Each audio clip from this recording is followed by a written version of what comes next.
चलिए, तो एक बार फिर से आप सभी लोगों का ढेर सारा बहुत बहुत स्वागत है। फिर से आप सभी लोगों को आज का जो सेशन हम लोग करने वाले हैं, इसमें कुछ विशेष बातें होने वाली हैं। एक तो जैसा कि आप अपनी स्क्रीन पे देख पाते हैं, आज हमारे साथ एक स्पेशल मेंटर है,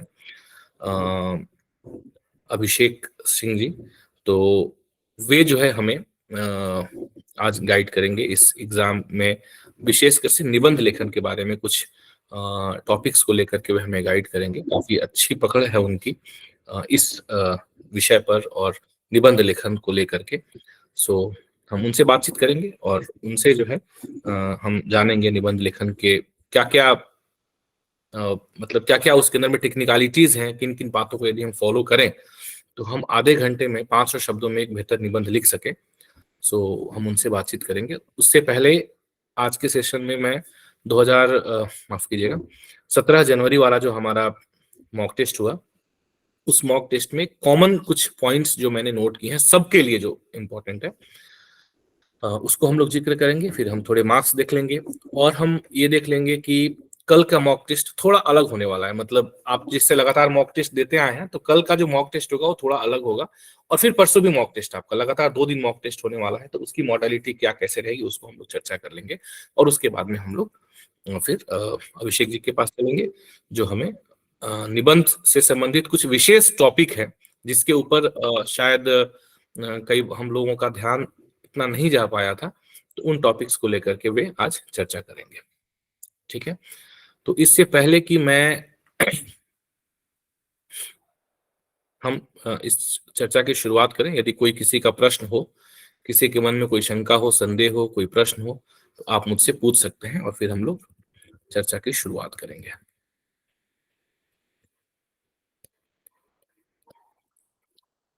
कोई प्रश्न है किसी का? कोई शंका, संदेह, कोई प्रश्न, एनीथिंग? कुछ कहना चाहते हैं डिमोटिवेशन के अलावा?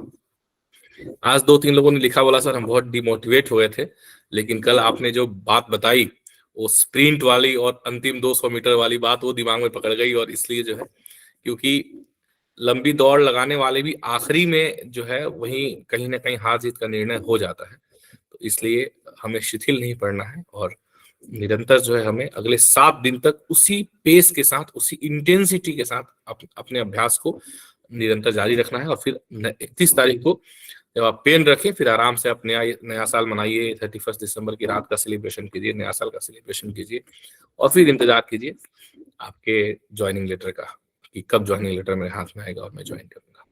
ठीक है, लेकिन 31 दिसंबर तक बिल्कुल चैन लेना नहीं है, सांस लेना नहीं है, रुकना नहीं है।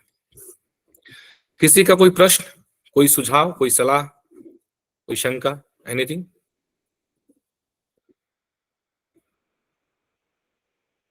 नहीं?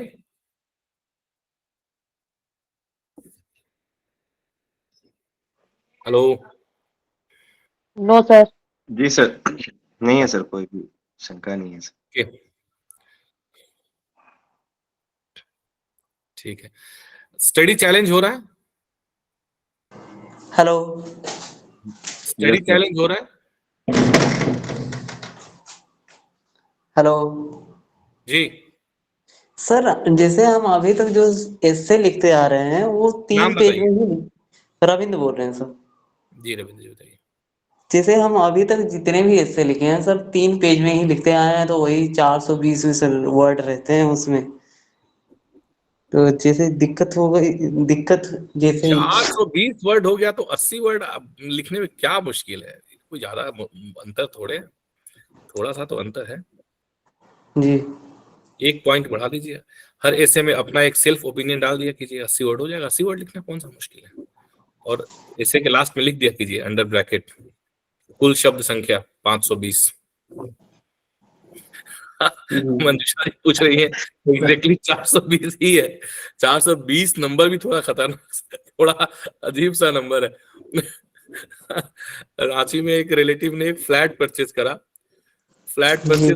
तो बुकिंग कर लिया, अमाउंट दे दिया, मतलब उनको ध्यान नहीं आया। बाद में रजिस्ट्री जब करने गए तो उनके फ्लैट का जो नंबर था वो 302 था, मतलब 302, तीसरे फ्लोर पे दूसरा फ्लैट था। अब लोगों ने डरा दिया, बोला यार 302 तो दफा बहुत खतरनाक होती है, तूने 302 का फ्लैट क्यों ले लिया? ये जो है बहुत उसका अपशकुन होता है। तो कुछ कुछ नंबर ऐसे होते हैं 302, 420, ये थोड़ा सा जो है ना, तो ये बहुत सही प्रश्न है कि एग्जैक्टली 420 कैसे होते हैं। ठीक है, वो कोई मुश्किल चीज नहीं है। 10-20 शब्द ऊपर नीचे चलते हैं, that is not an issue. और थोड़ा बढ़ा सकते हैं ना, कोशिश करें 500 प्लस रखने तो की, आप 500 से आप कम नहीं। बता रहे जी सर, आप जो बता रहे हैं कि वो बैक में क्लास में डाल देना चाहिए, हम्म। तो सर उसमें लगभग अप्रोक्स ऐसा कुछ वर्ड लिखना जरूरी है कि सीधा डाल दें? आप ये सीधा ओवर लिखिए कॉन्फिडेंस कुल दिखाता है या शब्द फिर? संख्या। नहीं नहीं नहीं, कुल जी शब्द सर। संख्या लिख दीजिए, बस खत्म। हाँ सर लेकिन अगर एग्जामिनर सर ऐसा ना लिटरली एग्जामिनर को काउंट लगे कि करने पे आ गए तब? हाँ, तो क्या हो गया, आप ऐसे गलत थोड़े लिखेंगे, ऐसा थोड़े कि आपने 300 लिख करके 520 लिख दिया है। भाई मैंने, आप लोग ना आधी बात को मत पकड़ो न्यूज चैनल वालों की तरह मेरी। जैसे न्यूज चैनल वाले ना आधी बात को पकड़ करके फिर न्यूज चला देते हैं, पूरी बात को पकड़ो। पूरी बात मैंने ये कहा कि आपको पता है कि एवरेजली एक लाइन में आप 6 वर्ड, जैसे बहुत, इस बात तो मुझे I am literally very happy, आपको मेरे चेहरे से दिख रहा होगा कि बहुत अच्छा साफ साफ लोगों ने लिखा है ना। ऐसे ही लोगों की कॉपीज देखी जो मेरे को बिल्कुल पहले जलेबी की तरह अक्षर दिखाई पड़ते थे, बिल्कुल साफ साफ अक्षर दिखाई दे रहे हैं, वर्ड्स के बीच में बढ़िया डिस्टेंस है। और आई एम डैम श्योर कि उन्होंने भी जब अपनी कॉपी देखी होगी लिखने के बाद, तो उनको भी लगा होगा कि वाह क्या चेंजेस आया है। तो आपको पता लग गया ना कि हाँ, एक लाइन में आप 6 या 7 वर्ड्स लिख रहे हैं, 5 लिख रहे हैं कि 6 लिख रहे हैं। और आपने मान लीजिए कि एक पेज में 20 लाइनें, 20 पंक्तियां आपने लिखी हैं, तो 20 छक्के 120, 120 शब्द आपके एक पेज में हो गए। यदि आप 4 पेज लिख रहे हैं तो 480 हो गया, 4.5, मतलब उस तरीके से 30 लाइनें जैसे कि होती हैं हमारी जो उत्तर पुस्तिका होती है, तो 30 पंक्तियां हैं, और यदि 6 शब्द यदि आप एक लाइन में लिख रहे हैं तो 30 छक्का 180, एक में 180 आ रहा है, 540। तो यदि आप 3 लिख रहे हैं तो 540 के आसपास होगा। थोड़ा सा आप उसमें एवरेजिंग कर लें। क्यों एवरेजिंग? मतलब जैसे आप कहीं हेडिंग दे रहे हैं, बीच में पैराग्राफ चेंज कर रहे हैं, तो एक लाइन छोड़ रहे हैं, तो उसको थोड़ा सा जोड़ घटा करके और एक एवरेजिंग आप करके और उस हिसाब से अपना वहां लिख दें। अगर 10-20 ऊपर नीचे होगा तो उसके लिए कहीं कोई आपका मार्क्स नहीं काटने वाला है, अंदाजा लग जाएगा ना। आप 2 ही पन्ना लिख करके और लास्ट में लिख दें कि कुल शब्दों की संख्या 650, तब तो आप पकड़े ही जाएंगे, है ना। तो ऐसा नहीं करना है, अंदाज कर करके और फिर आपको उसे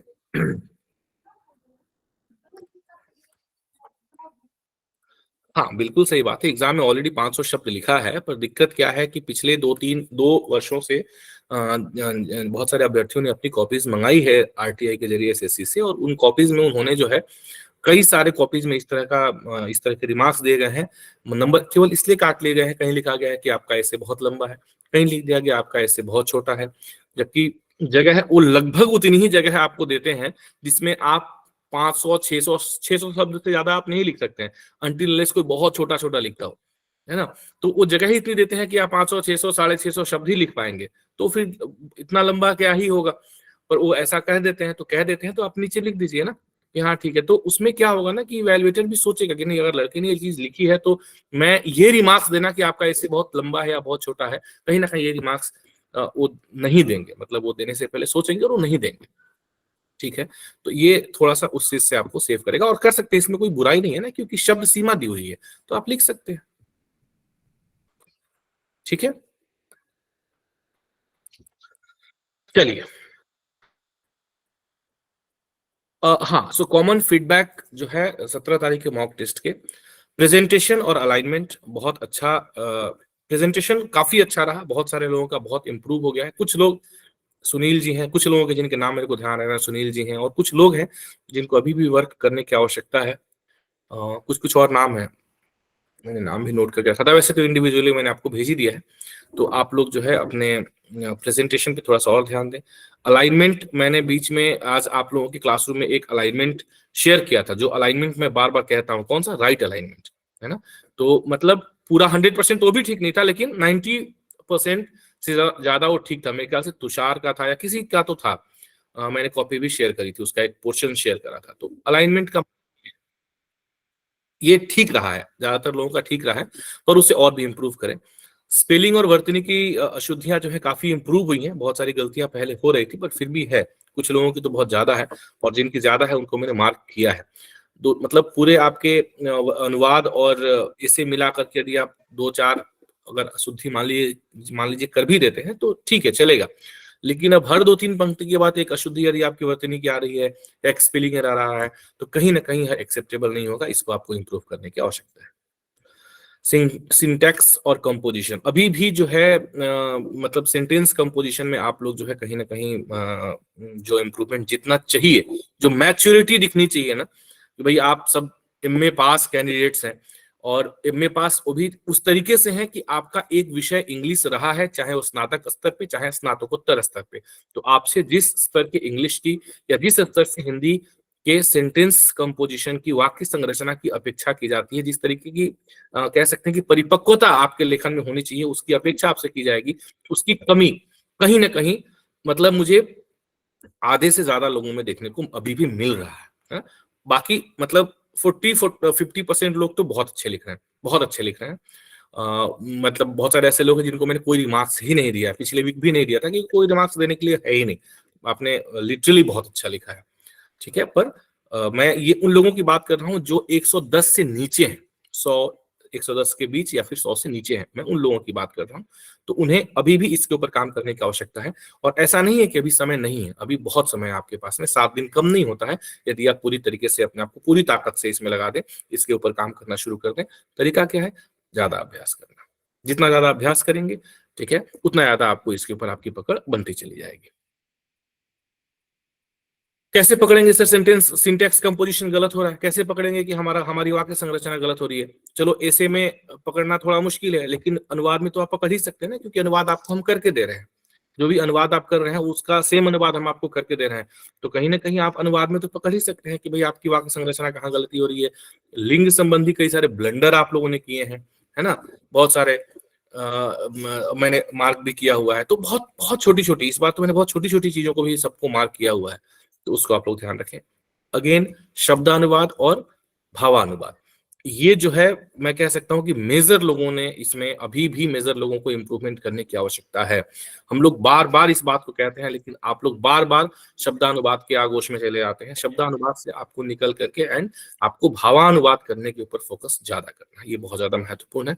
अभी भी इसको ध्यान रखें, और निरंतर जब आप लोग हमारे अनुवाद पढ़ते होंगे, जो अनुवाद हम आपको करके दे रहे हैं, और बाकी जैसे हम लोग जो अभी तो खैर अनुवाद को लेकर के चर्चाएं अभी थोड़ी कम हमने कर दी हैं, हम ऐसे के ऊपर फोकस कर रहे हैं, पर हमने जो पहले करी है तो उसको थोड़ा सा आप लोग ध्यान दें। बीच में काफी इंप्रूव हो गया था, लेकिन अब पीछे कुछ कक्षाओं से हमने जो है निरंतर ऐसे के ऊपर काम करना शुरू कर दिया, तो पता नहीं क्यों मुझे 17 तारीख वाले में कुछ ऐसा लगा है कि थोड़ा सा यहाँ पे आपको अभी भी वर्क करने की आवश्यकता है।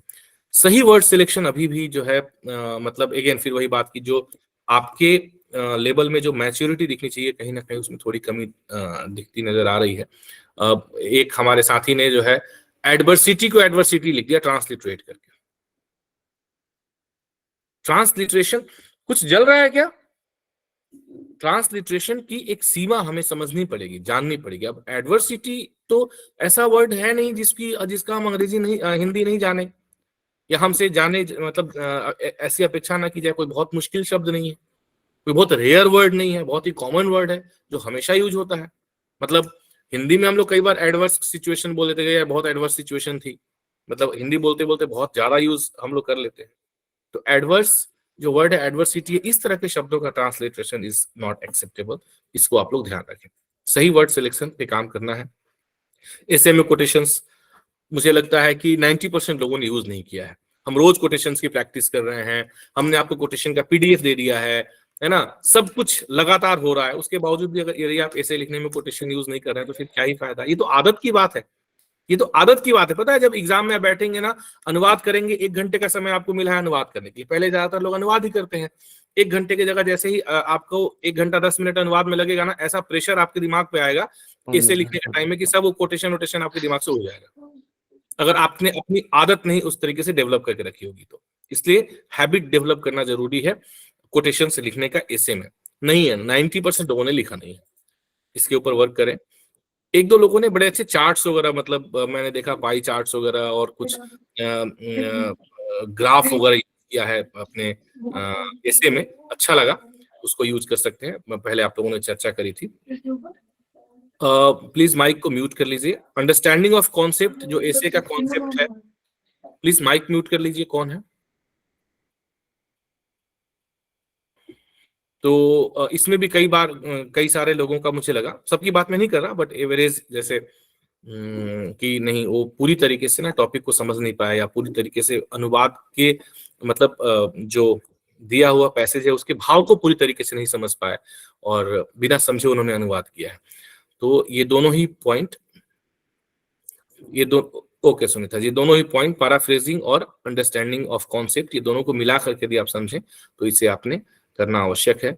और एक कमेंट जो मैंने अमूनन सबको दिया हुआ है और बहुत इंपॉर्टेंट है, हमें ध्यान में रखना, is keeping care of evaluation pattern, जो मैंने आपको बार बार बताया है कि आपकी मार्किंग किस तरीके से की जाएगी, मार्किंग करते हुए किन किन बातों का ध्यान रखा जाएगा, क्या केवल कंटेंट पे मार्किंग होगी, क्या केवल आपके सही और सटीक अनुवाद पे मार्किंग होगी, नहीं, वह आपके टोटल मार्क का कितना हिस्सा कॉन्स्टिट्यूट करेगा, मैंने आपको बता दिया है ना, कि भाई ट्रांसलेशन यदि आप कर रहे हैं तो 20 नंबर से 25 नंबर आप 20 नंबर आप अनुवाद पे मान के चले, और बाकी जो 30 नंबर है उसमें आपकी प्रस्तुति आ जाएगी, आपकी वर्तनी, आपकी वाक्य संरचना, आपकी व्याकरणिक त्रुटियां, ये सब उसके अंदर में 30 नंबर में आ जाएंगी। वैसे ही ऐसे में कंटेंट 20 नंबर रखें और बाकी 30 नंबर इन चीजों के लिए कहीं ना कहीं मार्किंग का पैटर्न में ये इंक्लूड होता है। और उसमें भी जो प्रेजेंटेशन है वो बहुत बड़ा मैटर, इसलिए वो बहुत ज्यादा मैटर इसलिए करता है क्योंकि प्रेजेंटेशन आपका जो है मार्किंग ना स्लॉट फिक्स कर देता है कि किस स्लॉट में आपकी मार्किंग की जानी है।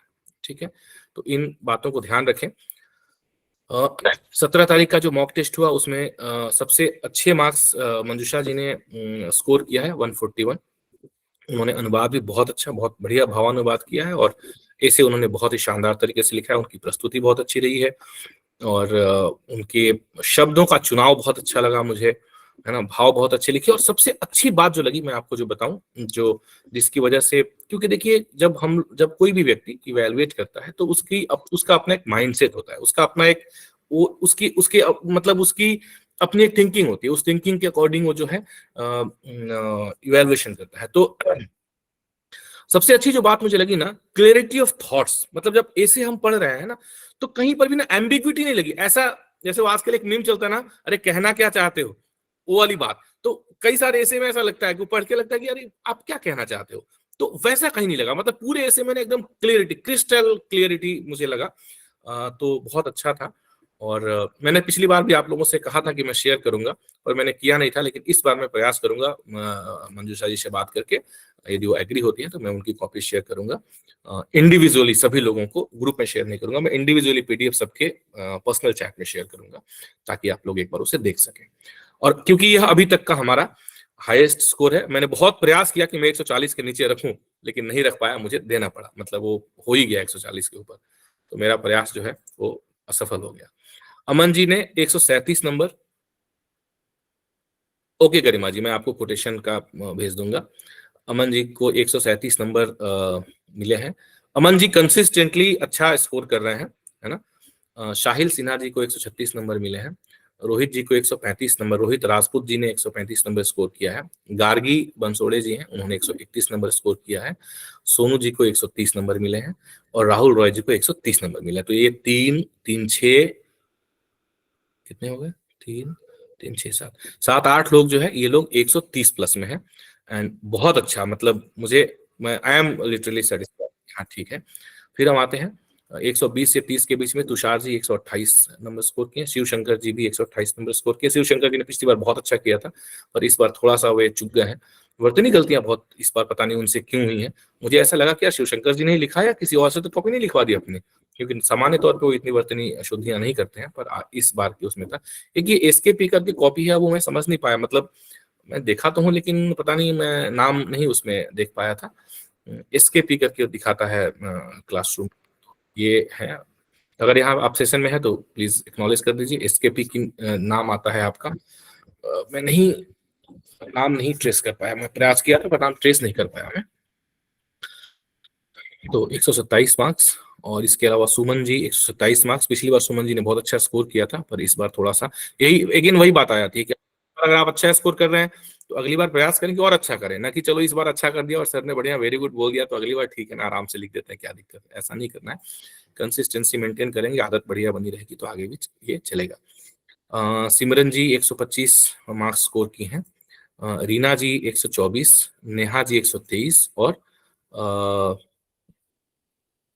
नीतू जी और प्रियंका जी 122। तो ये 120 प्लस स्कोरर्स हैं जिन्होंने 120 प्लस स्कोर किया है। अभी एक स्लाइड में इतने लोगों के नाम आ पाए, इसलिए बाकी लोगों के नाम में मतलब 120 प्लस इतनी है, बाकी 120 से नीचे 110 और 120 बहुत ज्यादा है, 110 से कम फिर नीचे लोग कम हो गए। तो 120 प्लस मैं ये मान के चलता हूँ कि आप सबों के लिए सेफ स्कोर है। 130 प्लस बहुत अच्छा स्कोर है, 140 प्लस यदि आप कर रहे हैं तब तो आप ये मान के चले कि आपके घर ज्वाइनिंग लेटर पहुंच चुका है। तो प्रयास हमें ये रखना है कि हम इसको मेंटेन करें और हम इसे और बेहतर करें। ठीक है, आगे बढ़ते हैं हम लोग। मॉक टेस्ट के बारे में कल का बात कर लेते हैं, फटाफट 5 मिनट और बात करेंगे और फिर हम आज के हमारे जो स्पेशल गेस्ट हैं, स्पेशल मेंटर है अभिषेक जी, उनसे हम बात करेंगे, उनसे हम निबंध के ऊपर चर्चा करेंगे। आप लोग भी जो प्रश्न अपने चाहें उनसे पूछ सकते हैं। उनके पास एक बहुत अच्छा और बहुत लंबा अनुभव रहा है, विशेषकर अंग्रेजी विषय पे काफी अच्छी उनकी पकड़ है, तो वे आपको गाइड करेंगे। सो कल संडे का मॉक टेस्ट होगा और परसों 2 दिन मॉक टेस्ट होगा। कल के मॉक टेस्ट की मॉडलिटी हमने थोड़ी सी बदली है, 24 और 25 दिसंबर को दोनों मॉक टेस्ट होंगे। समय 10 से 12 रहेगा। बहुत सारे लोग मुझे बोल रहे हैं कि सर हम शाम को अटेम्प्ट करेंगे, रात को अटेम्प्ट करेंगे, नेक्स्ट डे करेंगे। मेरी तरफ से मैं देखिए ना तो आपको पर्सनल व्हाट्सएप पे बोल नहीं सकता हूँ, लेकिन मेरी तरफ से बिल्कुल ना है। 10 से 12 यदि आप मॉक टेस्ट अटेम्प्ट करते हैं तो मेरी तरफ से वही अटेम्प्ट माना जाएगा, उसके बाद का अटेम्प्ट नहीं माना जाएगा, क्योंकि मॉक टेस्ट का मतलब होता है कि you should have that feel कि आप जो है ना उस 2 घंटे में बैठ करके एग्जाम दे रहे हैं। यदि वो नहीं है तो बाकी तो असाइनमेंट आप डेली कर ही रहे हैं ना। सो आई विल अगेन रिक्वेस्ट कि संडे का समय है, आप लोग टाइम निकाले 2 घंटे का, कोई बहुत मुश्किल नहीं है ना। 2 दिन की और बात है, फिर 2 दिन मॉक है और 1 दिन एग्जाम है। सो 12-20 में सबमिशन क्लोज हो जाएगा, इसको आप लोग ध्यान में रखेंगे। ठीक है, 24th का मॉक थोड़ा डिफरेंट मॉडलिटी में है। डिफरेंट मॉडलिटी में क्यों है? क्योंकि 8 ऐसे के टॉपिक आपको दिए गए हैं जैसे कि एसएससी देती है। अभी तक हम क्या कर रहे थे, 2 ही टॉपिक मॉक में दे रहे थे, 2 में आपको एक सेलेक्ट करना था, बट हमने इस बार 4 टॉपिक, 4 इंग्लिश का दिया है और 4 हिंदी का दिया है, और थोड़ा सा परेशान करेगा आपको, मतलब है ना। मैं थोड़ा सा आपको पहले से ही आगाह कर दे रहा हूँ, नहीं तो 10 बजे एकदम खोलते ही लाइक हाँ ऐसे हो जाएंगे आप, इसलिए मैं थोड़ा सा आपको पहले से चिता दे रहा हूँ, है ना। तो थोड़ा सा टॉपिक परेशान करेगा, इसलिए क्योंकि उस समय आपको टॉपिक चूज करना है ना, कंटेंट सोचना है, तो थोड़ा सा वो प्रैक्टिस, वो अभ्यास बहुत जरूरी है ना, इसके लिए। तो 8 ऐसे के टॉपिक आपके पास हैं। और अनुवाद जो है ना, 2 पैसेज एसएससी पूछती है, लेकिन मैंने 4 पैसेज आपको दिए हुए हैं। थोड़ा सा एक मतलब एक्सपेरिमेंट करने का प्रयास मैंने किया है, और हो सकता है कि अच्छा रहेगा आप लोगों के लिए। मतलब एक बड़े पैसेज के बजाय 2 छोटे छोटे पैसेज, मतलब 25-25 मार्क्स के, 15-15 मिनट आपको उसके लिए समय डेडिकेट करना है। 2 छोटे छोटे पैसेज हैं, तो ये 4 पैसेज आपको अनुवाद करना है। सो ये एक थोड़ा सा मतलब ये है कि आप ना मतलब आपकी स्पीड और आपका माइंड ट्रांजिशन, ये सारी चीजें ना, उसमें आप थोड़ा सा अपने आप को परख पाएंगे। तो ये बता देना मैंने इसलिए आवश्यक समझा कि कल अचानक से आपको मिलेगा तो आपसे एकदम घबरा के फिर आप मुझे फोन करना शुरू कर देंगे, अरे सर ये कैसे हो गया, तो इसलिए ये चीज आपको मिलेगी। 4 ट्रांसलेशन पैसेज मिलेंगे, 2 हिंदी के और 2 इंग्लिश के। पैसेज का स्टैंडर्ड कॉम्प्रोमाइज नहीं है, बट ओनली लेंथ, मतलब छोटे छोटे हैं, वो दोनों मिलाकर के एक बड़े के बराबर है, लेकिन 2 अलग अलग है। तो ये आपके कल के पैसेज, इसकी मॉडलिटी रहेगी। जो 8 ऐसे टॉपिक हैं, उन 8 ऐसे टॉपिक्स में से 2 तो आप करेंगे कल, बाकी जो 3 बचेंगे, मतलब हर किसी के लिए वो 3 अलग अलग रहेंगे। तो हम अगले 4 दिनों में ना इन चारों ऐसे टॉपिक्स को हम डिस्कस करेंगे, क्योंकि ये जो है ना एक तरह से कंसंट्रेशन ब्रेकेज के साथ कंसंट्रेशन करने का नहीं पड़ पाया। तो ये जो चारों टॉपिक है बहुत इंपॉर्टेंट, बहुत अच्छे टॉपिक हैं, तो इनको हम अगले 4 दिन, मंडे, ट्यूसडे, वेडनेसडे, थर्सडे में इन चारों टॉपिक्स को हम डिस्कस करेंगे। इसके ऊपर हम कंटेंट आपको देंगे, हिंदी का भी और इंग्लिश का भी। तो और आप लिखेंगे भी, जैसे जो आप लोगों ने 8 में से जो 2 कल कल लिखेंगे, बाकी जो 3 है तो अलग अलग टॉपिक आप अपने हिसाब से उसको लिख सकते हैं। ये चारों टॉपिक 4 दिन तक आपके असाइनमेंट में चलता रहेगा। तो आप अपने हिसाब से जो आपने कल कर लिया उसको छोड़ करके नेक्स्ट 2 आप अगले दिन कर सकते हैं। ये हो गया। 25 तारीख को भी मॉक होगा, सेम टाइम 10 से 12 बजे में होगा। 12:20 पे उसका क्लोज हो जाएगा सबमिशन। लेकिन 25 वाले मॉक का मैं सभी की जो आपके आंसर शीट्स हैं वो इवेलुएट नहीं हो पाएंगे, क्योंकि समय की कमी रहेगी। तो केवल उन लोगों के आंसर शीट इवेलुएट होंगे जिन्होंने चारों प्रश्न 24 वाला अटेम्प्ट किया, और चारों प्रश्न अटेम्प्ट करने के बाद भी वे 100 से कम नंबर उनके रह गए, ठीक है ना। तो केवल उन्हीं लोगों की कॉपी जांच करके, क्योंकि they need little more attention, तो उनको जो है हम लोग उनकी कॉपी ही 25 तारीख वाले मॉक की जांच होगी, ठीक है। तो ये हो गया आपका मॉक की बात हमने कर ली। एक रिक्वेस्ट है सभी लोगों से कि बहुत मेहनत और बहुत मुश्किल से, बहुत टेक्निकलिटीज से क्रॉस करते हुए हम लोगों ने अपनी जो हमारी जो पुस्तक है अनुवाद अभ्यास, उसको हम लोगों ने अमेजन पे फाइनली क्या बोलते हैं उसको, लिस्ट कर दिया है। हमारी बुक अमेजन पे आ गई है अब। तो उस बुक पर जो है आप लोग, मैंने लिंक आपको दिया हुआ है, आज मॉर्निंग में भी शेयर किया हुआ था, ठीक है। तो उस पे जाकर के आप लोग अपना फीडबैक और रिव्यू, एक्चुअल फीडबैक और रिव्यू, मतलब जो आपको लगा, ऐसा मैं नहीं कह रहा हूं कि आप जाकर के जो है अच्छा ही लिख दें, आपको अच्छा लगा तो अच्छा लिखें, आपको लगा कि ये कमी है आपको कमी लिखें, जो भी लगा आप वहां पे जाकर के लिखें, ताकि और जो लोग इसे लेना चाहें उन लोगों के लिए जो है, थैंक यू विजेंद्र जी, हाँ बहुत लोगों ने कर दिया है, तो उन लोगों के लिए मुश्किल ना हो। करना बहुत आसान है। जैसे ये लिंक मैं आप लोगों को दे दिया हूँ, फिर से मैं दोबारा लिंक शेयर कर दूंगा। इस लिंक के ऊपर जैसे आप क्लिक करेंगे तो ये अमेजन पे चला जाएगा और इस तरीके से हमारी पुस्तक यहाँ पे लिस्टेड है, अनुवाद अभ्यास। यहाँ पे आप नीचे जाएंगे और हाँ, राइट ए प्रोडक्ट रिव्यू ऐसे करके ना, ऐसे कुछ है ना, आप सब स्मार्ट है, कर ही लेंगे, है ना। ऐसे करके कुछ फोटो वीडियो ना, फोटो अपनी फोटो के साथ, अपने पुस्तक के साथ अपनी फोटो भी डाल सकते हैं, और चाहे तो आप यहाँ पे मतलब आप अपने यहाँ पे रिव्यू लिख सकते हैं। हिंदी में लिखे तो और अच्छा रहेगा, हिंदी इंग्लिश जो भी आप चाहें आप लिख सकते हैं, ठीक है। तो ये एक मेरी आप लोगों से रिक्वेस्ट है, यदि आप लोग कर सकें थोड़ा समय निकाल करके बीच में, तो आप इस अवश्य करें, ठीक है। तो एक ये हो गया, ठीक है। तो ये सारी बातें हमें आपसे करनी थी। अब जो है यहाँ से आगे का सेशन करने के लिए हमारे साथ में अभिषेक जी हैं। अभिषेक जी सेशन में यदि हैं और आप तक मेरी आवाज पहुंच रही है तो प्लीज एक बार एक्नॉलेज करें। जी दीपिका जी, मैंने ऑलरेडी सुबह रिव्यू लिंक शेयर किया था, मैं दोबारा रिव्यू लिंक शेयर कर दूंगा क्लास के बाद में। सर एक रिक्वेस्ट है सर। जी सर ये जो कल 4 पैसेज ट्रांसलेशन के मिलेंगे हमें, और परसों 4 पैसेज मिलेंगे सर, वो जी। सर रिक्वेस्ट है कि सर आप ऑनलाइन क्लास लेके सर करवा दें उसका, क्योंकि प्रैक्टिस सर ट्रांसलेशन का लगा छूट गया। बिल्कुल करवा देंगे, मैं वही तो कह रहा हूँ कि मंडे ट्यूसडे वेडनेसडे थर्सडे इन। शाहिद सिन्हा जी कॉन्ग्रेचुलेशन, किस बात का बीच में आ गया? मंडे ट्यूसडे वेडनेसडे थर्सडे इन 4 दिन में हम 4 पैसेजेस को बिल्कुल करेंगे, है ना, 4 पैसेज करेंगे। ट्रांसलेशन का लगा सर एक सप्ताह से छूट गया है। सर 17 वाला जो मॉक टेस्ट हुआ था उसकी सबकी मार्किंग नहीं हुई क्या अभी सर? सबकी मार्किंग हुई है। मेरा तो सर नहीं हुआ है, दिखाई नाम नहीं रहा है बताइए, उसमें। नाम बताइए। राज कुशवाहा।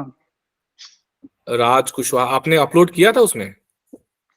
हाँ सर, अपलोड तो मेरे में दिखा रहा है। अपलोड किया होगा तो जरूर हो गया होगा, सबकी मार्किंग हुई, ठीक है। चेक कर लेंगे सेशन के बाद में। मुझे हाँ, सीट एक और मिली है। लास्ट बट नॉट लिस्ट एक और भी बात है। कुछ लोग हैं, जैसे देखिए अब आज सुबह ही मैं बात किया गरिमा जी से या किससे बात किया, नाम एक्चुअली बहुत सारे लोगों के नाम है ना, और एक ही तरह के मिलते जुलते नाम है, तो मैंने कई सारे नाम दिमाग से निकल जाते हैं। तो कल शाम को शायद मैं उनका मेरे पास फोन आया था 6 साढ़े 6 बजे के आसपास। मैं आई कमिटेड कि मैं घर जाकर के चेक कर लूंगा, पर मैं कर नहीं पाया। तो कुछ ऐसे लोग हैं जिन्होंने 17 तारीख की कॉपी मुझे व्हाट्सएप पे भेजी है, जिसमें एक तो मनीषा जी हैं मुझे याद है, एक मेरे ख्याल से गौरव जी हैं मुझे ध्यान है, और भी कुछ लोग हैं। ये लास्ट मैं कर रहा हूं बस केवल एक बार, इसके बाद मैं नहीं करूंगा क्योंकि नहीं समय मिल पाता है और नहीं हो पाता है व्हाट्सएप पे। It is very difficult. आप समझिए टेक्नोलॉजी की भी ना अपनी सीमाएं हैं, है ना। हमारे पास क्लासरूम की जो सुविधा है उसकी वजह से हम लोग कर पाते हैं इवैल्यूएशन, अदरवाइज हम नहीं कर पाते। तो टेक्नोलॉजी की अपने लिमिटेशंस है, पर फिर भी इस वीक के लिए गौरव जी हैं, मनीषा जी हैं, और भी कुछ लोग हैं, मैं नाम मुझे पूरे सबके याद नहीं आ रहे, शायद गरिमा या कल शाम को किसी एक ने, आप में से किसी एक ने मेरे से बात करी थी। तो आप लोग ना कल मुझे कभी भी एक बार कॉल कर देंगे तो मैं बैठ करके ना, मतलब जैसे यहाँ रिमार्क्स और मार्किंग कर रहा हूँ वैसे तो नहीं हो पाएगा व्हाट्सएप पे, पर मैं बैठ करके आपका ऐसे देख करके और वर्बली आपको जरूर बता दूंगा कि आपकी कमी कहाँ कहाँ पे है और आपका जो असाइनमेंट टोटल है वो 200 में से कितने मार्क्स के लायक है, ये मैं आपको बता दूंगा। पर उसके लिए आप मुझे मॉर्निंग में या तो 10 से पहले एक बार कॉल कर ले, आधे 1 घंटे, जो भी जैसे भी समय के हिसाब से, और नहीं तो आप लोग 10 से 11 के बीच में, चाहे 10 से 12 के बीच में तो आप लोग असाइनमेंट ही करेंगे, तो उसमें तो कर नहीं सकते हैं। पर अब कोई नहीं भेजेगा, जिन लोगों ने भेजा है सिर्फ उन लोगों के लिए, नहीं कि आप भेज करके और बोले कि सर कर दे, नहीं। कुछ 4 5 7 लोगों की रिक्वेस्ट पड़ी है और मैंने चूंकि एक्नॉलेज किया था इसलिए मैं उसको कर दूंगा। तो वो कल कभी भी आप एक बार फोन करके करा लीजिएगा। जैसे गौरव जी हैं, मनीषा जी हैं, मेरे ख्याल से गरिमा है, और कुछ 2-3 लोग हैं, ठीक है। चलिए, तो thank you so much. Over to sir मैं एक अभिषेक के चीज बारे में बोलना थोड़ा सा मैं, चाहूंगी। जी सर मुझे ये बोलना था कि फिर कल का मॉक मैं शायद मतलब अगर मैं कर पाई तो मैं कर पाऊंगी वो टाइम के लिए, लेकिन फिर बाद में थोड़ा सा एक्सेस दे दीजिएगा अगर मेरा उस टाइम में नहीं हो पाया। सर मैं ट्रैवल कर रही हूँ। चलिए देखेंगे, वो बात की बात बाद में देखेंगे, है ना। तो ठीक सर है। मुझे एक सवाल पूछना था सर, एग्जाम में जो हमें ट्रांसलेशन और ऐसे दिया जाता है तो पहले क्या अटेम्प्ट करना सही रहेगा? ट्रांसलेशन पहले अटेम्प्ट करिए, है ना, ओके पहले सर, जी ट्रांसलेशन। सर। और प्रयास अभ्यास इसीलिए करना है कि ट्रांसलेशन को आपको, पहले तो खैर हम लोग ऐसा अभ्यास करते थे कि ट्रांसलेशन से हम 10-10 मिनट टाइम बचा लेते थे, मतलब 20 से 25 मिनट में। अनुवाद में क्या होता है, एक आपका मजबूत पक्ष होता है और एक थोड़ा सा, मतलब हिंदी सबके साथ है, किसी का हिंदी मजबूत है, किसी का इंग्लिश मजबूत है। तो जो मजबूत पक्ष होता था उसमें हम लोग 5-7-10 मिनट बचा लेते थे, दूसरे में 4-5 मिनट बचा लेते थे। पर अब ऐसा होता नहीं है, क्योंकि ना अब पैसेज अब लंबे दिए जा रहे हैं। तो चूंकि पैसेज लंबा होता है तो समय बचाना बहुत मुश्किल है। पर कम से कम ये जरूर करना है कि 30-30 मिनट में आप अपने दोनों अनुवाद कर ले, ताकि आपके पास पूरा 1 घंटा ऐसे लिखने के लिए बच जाए। तो इसलिए अनुवाद में आप जो है पहले करें, क्योंकि अनुवाद क्या है ना, थोड़ा अनुवाद में ना प्रोसेसिंग ज्यादा करना पड़ता है आपको। और ऐसे में क्या है जी। ना, एक बार फ्लो पकड़ गया ना, एक बार गाड़ी चल गई तो फिर वो चल जाती है, फिर वो दिक्कत नहीं होता है। जबकि अनुवाद में ऐसा नहीं, अनुवाद में वो कहाँ अटकेगा कहाँ रुकेगा ना, आपको भी पता नहीं, वो कहीं जाकर के फंस जाएगा और फिर उसके बाद उसको धक्का मार के टाइम, है ना, ये है। चलिए, तो थैंक यू सो मच। अब नेक्स्ट अभिषेक जी हैं हमारे बीच में। अभिषेक जी ने जो है 15 साल जो है उन्होंने इंडियन डिफेंस में अपनी सेवाएं दी हैं, और उसके बाद अभी वो एक बैंक अधिकारी के तौर पे अपनी सेवाएं दे रहे हैं। He has been a UPSC aspirant for a long time. अच्छा नॉलेज है उनके पास में कंटेम्प्रेरी सब्जेक्ट्स और बाकी जो इश्यूज हैं उनको लेकर के। सो मैं अभिषेक जी को आमंत्रित करूंगा कि आगे की सेशन हो यहाँ से वो जारी करें। जी अभिषेक जी, आपका बहुत बहुत स्वागत है। Thank you so much, and very good evening to all of you. Now you all are going to be future officers. I would begin, as we say that today the class is on how to approach essay writing, right? तो मेरी आवाज आ रही है सबको? जी Yes, sir. sir. जी sir, जी। Okay. I hope I'm audible to all of you, right? Yes you are Good sir. evening, Yes, sir. Okay okay. So सबसे पहले एसे राइटिंग के बारे में जब हम बात करते हैं तो एसे राइटिंग मतलब बाकी सारी दूसरी चीजों से थोड़ा सा अलग हो जाता है। इसमें आपके लिए it doesn't matter you know how much good at you are at translation or anything else. Of course that plays a part, but the thing is that the contents you create before approaching to writing the essay. जब भी आप start करने जाते हो उसके पहले mind में एक फ्लो चार्ट बनना होता है। किसी भी टॉपिक को लेके अगर आप डिलीवर करने जाते हो तो उसके पहले ये फ्लो चार्ट का बनना बहुत जरूरी होता है, ताकि और उसी फ्लो चार्ट को अगर आप फॉलो करते हुए जाते हो तब जाके आपके अंदर जितनी भी सारी चीजें होती हैं part by part, paragraph by paragraph आप उसको एक्सप्रेस करते हो, और फिर आपका एसे जो है वो बाकी लोगों से थोड़ा सा डिफरेंट दिखता है। और वही जो भी आपका एग्जामिनर है, जो भी चेक करने वाले लोग हैं और मार्क्स देने वाले हैं, वो आपको थोड़ा सा अपर हैंड देता है, राइट। तो ये तो रही अप्रोच की बात।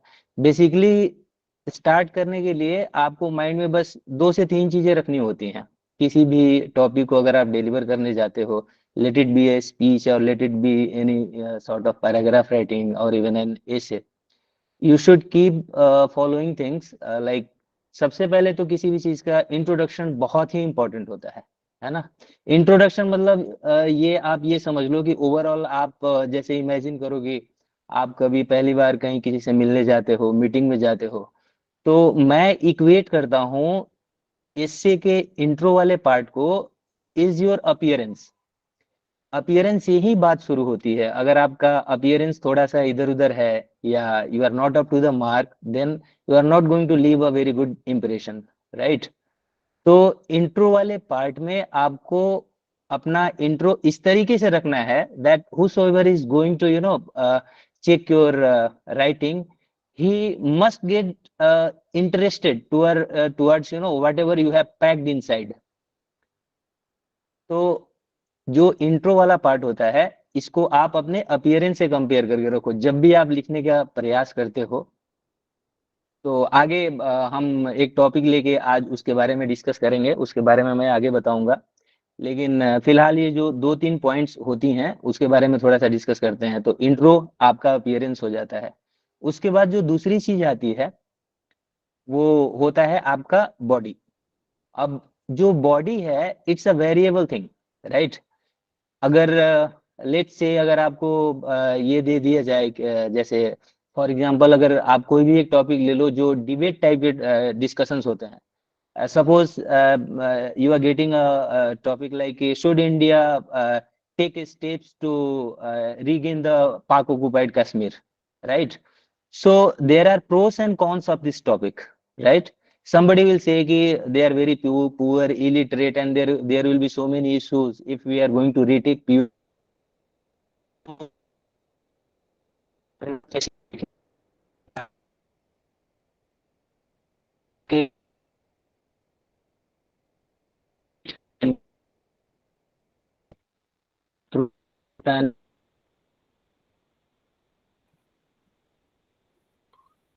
बीच में थोड़ी सी आपकी वॉइस डिस्टर्ब हो रही है अभिषेक जी, शायद कुछ नेटवर्क इशू है क्या?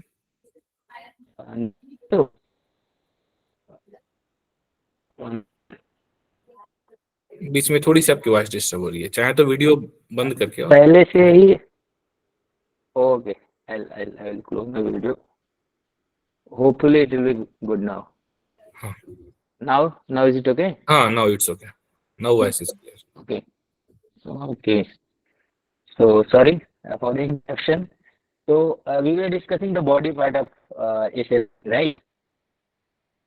कई बार में जैसा कि हम डिस्कस कर रहे हैं, इसमें अगर कुछ टॉपिक जहाँ पे आप जैसे डिबेट में पार्टिसिपेट करते हैं, वहाँ पे कुछ इस तरह के टॉपिक्स आते हैं जिसके प्रॉस एंड कॉन्स दोनों होते हैं।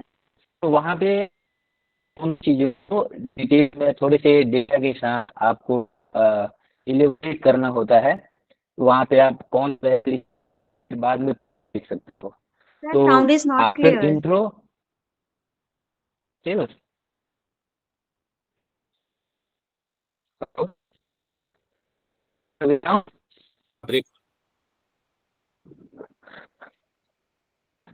पहले बहुत सही आ रही थी, जगह चेंज की है क्या?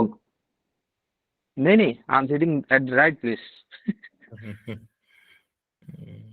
There, I haven't moved at all. Is it okay now? हाँ।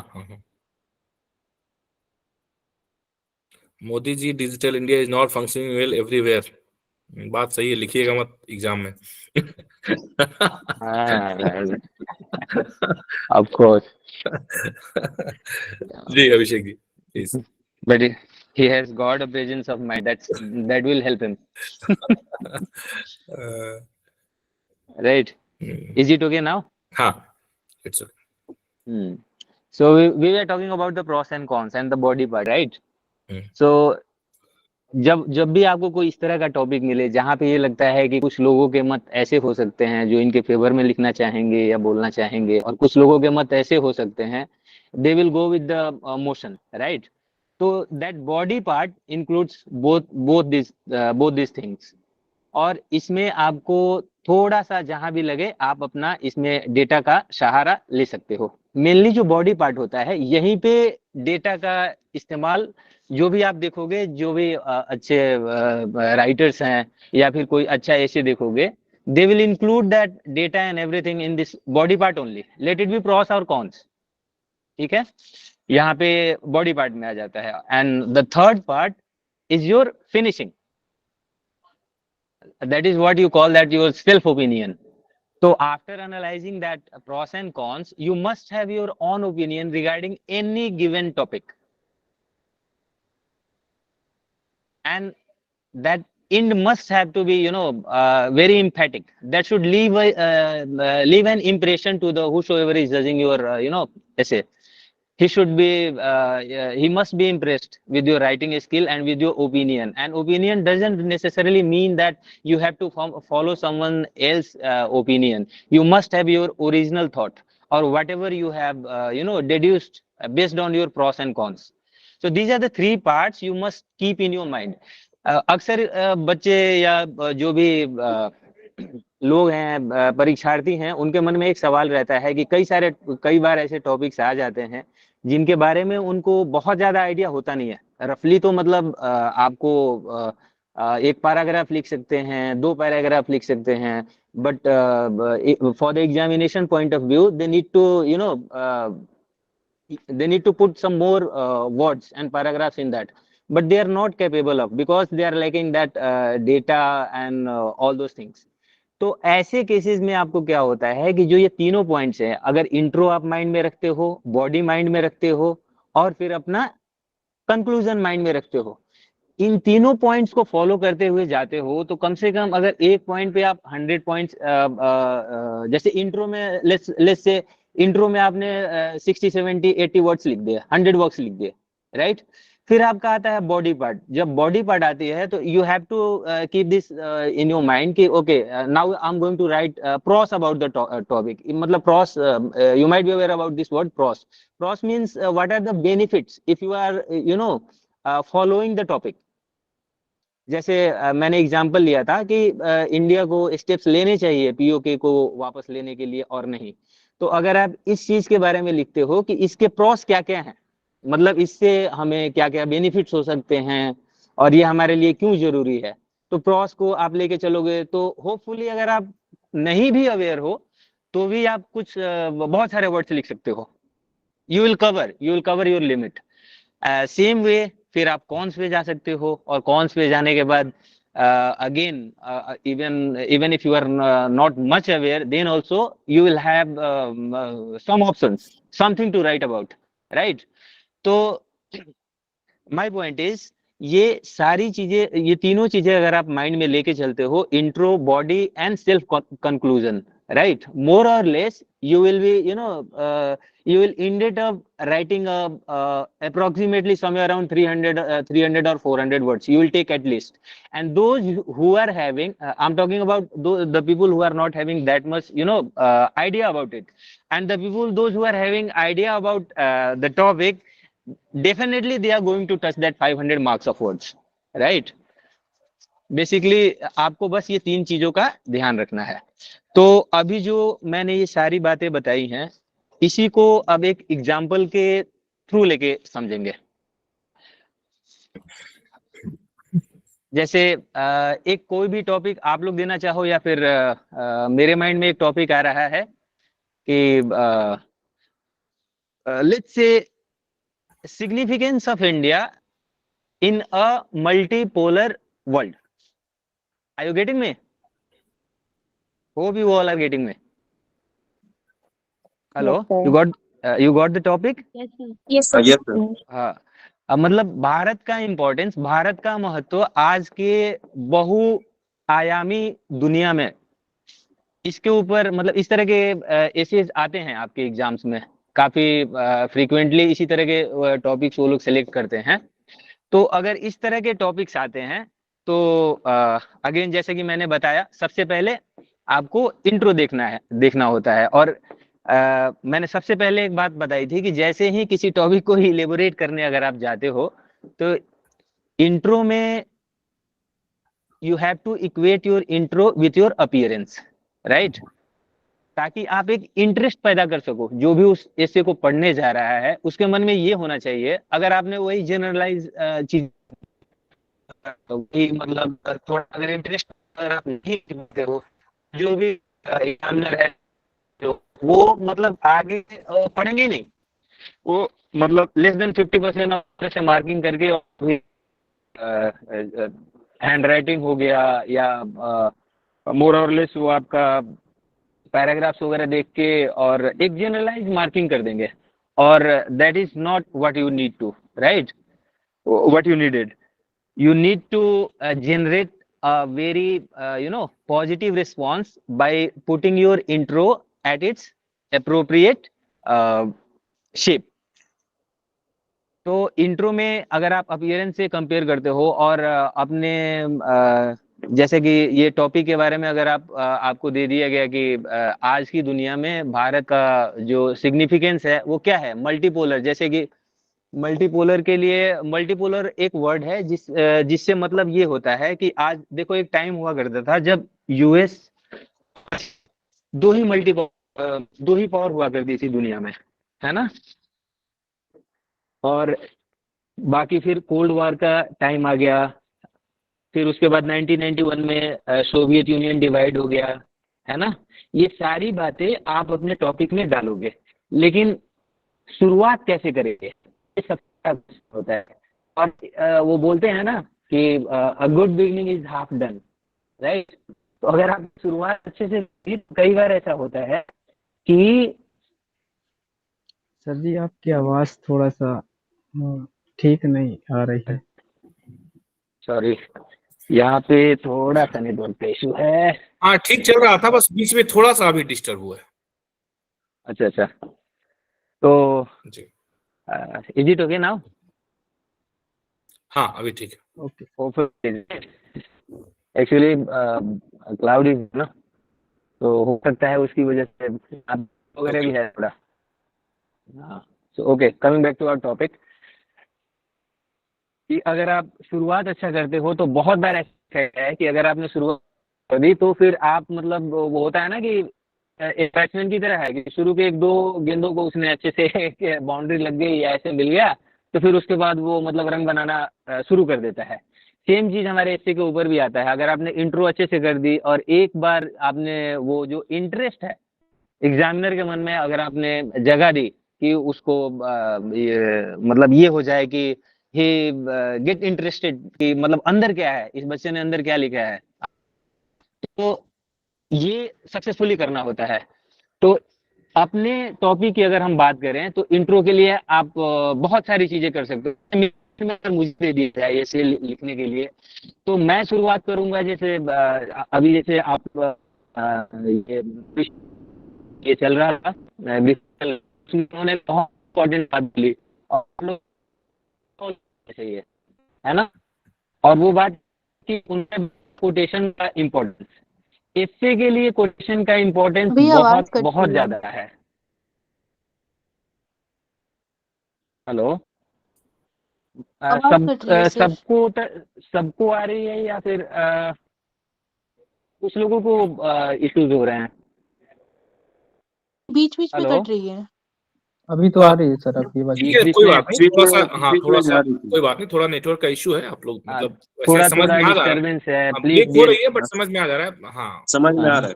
जी जी, चलिए कोई बात नहीं। बाकी जो है मैं लिखता जा रहा हूँ, आप लोग देखते भी जाए, मैं वो तो चीजें जो सर मैं लिखता जा रहा हूँ जी।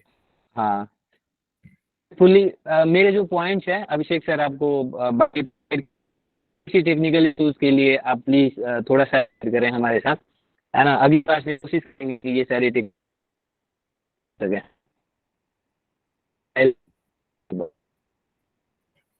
तो अभी ज्यादा डिस्टर्ब हो गया थोड़ा सा, या तो आप अपना लोकेशन अभिषेक जी चेंज करके देखें, अगर कोई कुछ अगर किसी और जगह पे जाने से। लोकेशन वीडियो तो ऑफ है, 1 मिनट रुके, मैं बाहर हाँ हाँ करके बाहर कहीं आ और जाता हूँ, बैठ कर बाहर ठंड भी है। हाँ ठंड तो है ठंड तो काफी ज्यादा है ना। हाँ, कोई नहीं, ओके। नाउ राजस्थान में तो ठंड बहुत, राजस्थान में तो ठंड बहुत ज्यादा ही पड़ती है।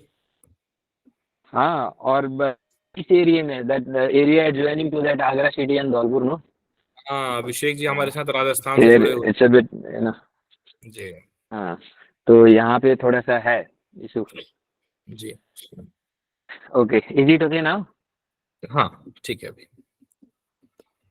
ओके, तो हम इंट्रो पे थे, तो मैं ये बता रहा था कि अगर मुझे कोई दे दे ये ऐसे लिखने के लिए इस टॉपिक पे, तो इस टॉपिक पे इतनी सारी बातें लिखी जा सकती है, बट मैंने जो बातें आपको बनाई है, you have to make a flow chart in your mind, intro, body and conclusion, right.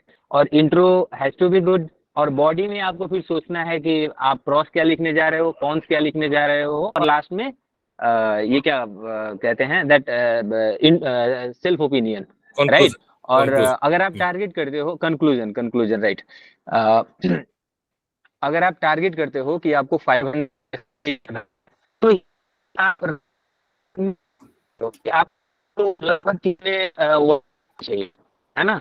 अभी जैसे आप टारगेट करते हो 500 वर्ड्स, तो आपको इंट्रो में मतलब 80, 90, 100 वर्ड्स के आसपास जाना चाहिए, है ना।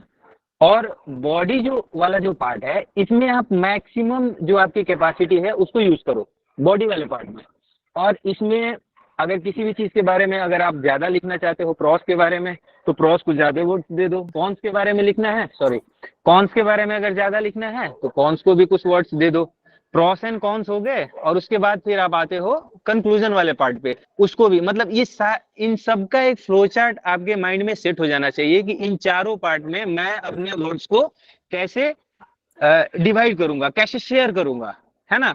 ताकि आपको बाद में ये नहीं होना चाहिए कि आपने लिखा तो बहुत अच्छा, लेकिन you know with 350 words, so that is not going to give a good impression, ठीक है। Because there will be other students who be attempting 450 और 500 words and they will definitely get better marks than you.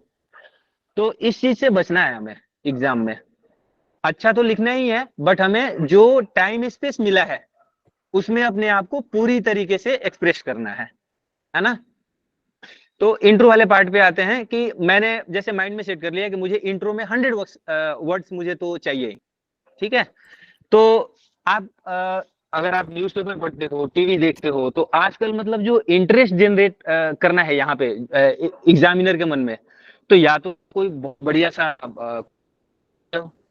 जो आप कर रहा, या फिर जैसे अगर क्या जियोपॉलिटिक्स की बात होती है, ये टॉपिक जियोपॉलिटिक्स से रिलेटेड है, राइट। तो जियोपॉलिटिक्स की बात होती है तो आजकल हमारे सुपरस्टार हमारे एस जयशंकर जी हैं, इनसे जुड़ी हुई कोई भी बात लिख दो। कितने सारे उनके इंटरव्यूज हुए हैं यूक्रेन में वॉर को लेकर, यूरोप में, वहां से उन्होंने मतलब जो यूरोपियन जर्नलिस्ट हैं उनको मतलब कितने बढ़िया से उन्होंने रिप्लाई करा है। तो ये आपका मतलब धमाकेदार ओपनिंग हो सकती है ना। अभी जैसे मेरे माइंड में ये आ रहा है कि उन्होंने that one journalist asked him कि in today's world there are two sides, one is USA and the second one is China. So where do you see India is getting fit into it? तो उनका जवाब ये था कि why should I have to choose a side? Why can't I have my own side? मैं इस दुनिया का 5th लार्जेस्ट इकोनॉमी हूं, राइट। और हमारे पास कल्चर है, सिविलाइजेशन है, मिलिट्री पावर इंडेक्स के हिसाब से we stand 4th, so why can't I choose my side, right. ये उनके डिट्टो जो भी आपके, या तो अगर उनके डिट्टो जो भी क्या बोलते हैं वर्ड्स बाय वर्ड्स अगर आपके ये माइंड में है तो लिख दो, और अगर नहीं है माइंड में, अगर आपको सिर्फ पर्सपेक्टिव पता है तो पर्सपेक्टिव को आप ट्रांसलेट करके अपने वर्ड्स में भी लिख सकते हो, और उसके बाद से फिर अपना टॉपिक लिखना शुरू करते हो। ये तो शुरू में ही आपके 30-35 वर्ड्स ले लेंगे, और ये जब बात लिखोगे ना तो जो भी एग्जामिनर है वो कि ये लिखा हुआ नहीं लिखा हुआ है, इस बंदे ने खुद ही अपना दिमाग लगाया, ये टॉपिक देखने के बाद ये आइडियाज इसके दिमाग में आए हैं, और उसके बाद इसने ये इसे लिखना शुरू किया है। और ये करने में अगर आप सक्सेसफुल हो गए तो आपके पूरे चांसेस हैं कि आप दूसरे लोगों से और एवरेज मार्किंग से बचोगे, और दूसरे जो स्टूडेंट्स हैं जिन्होंने अटेम्प्ट करा है उनसे बेहतर स्कोर करने का बहुत अच्छा मौका रहेगा आपके पास, है ना। तो इस तरह का कोई इंसिडेंट डाल दो, या फिर वो कोट्स, एक इसमें बहुत अच्छा कोट है, वो अपना कौन था, हेनरी किसिंजर था ना, एक यूएस का वो जो फॉरेन मिनिस्टर हुआ करता था, उसने बोला था कि जियोपॉलिटिक्स में क्या होता है, कोई फ्रेंड नो परमानेंट फ्रेंड और no permanent friend, no permanent enemy, only interest. Very good, excellent, got it. तो इस तरह के कोट जब आप लिखते हो ना, तो ये मतलब बिल्कुल ये समझ लो कि ये रेमेडी है, रामबाण की तरह काम करता है। और एक बार इस तरीके से आपने थोड़ा सा अलग होके अगर आपने शुरुआत कर दी तो बस ये चीज काफी मैटर करता है, और ये आपके लिए काफी पॉजिटिव मतलब रिजल्ट लेके आता है। और ये चीज करने के बाद जैसे आप इस चीज को बिगिन करते हो, फिर अपना मैटर डाल दो, ये टॉपिक कहना क्या चाहता है, मल्टीपोलर वर्ल्ड से मतलब क्या आप समझ रहे हो, आपके माइंड में क्या बात आती है।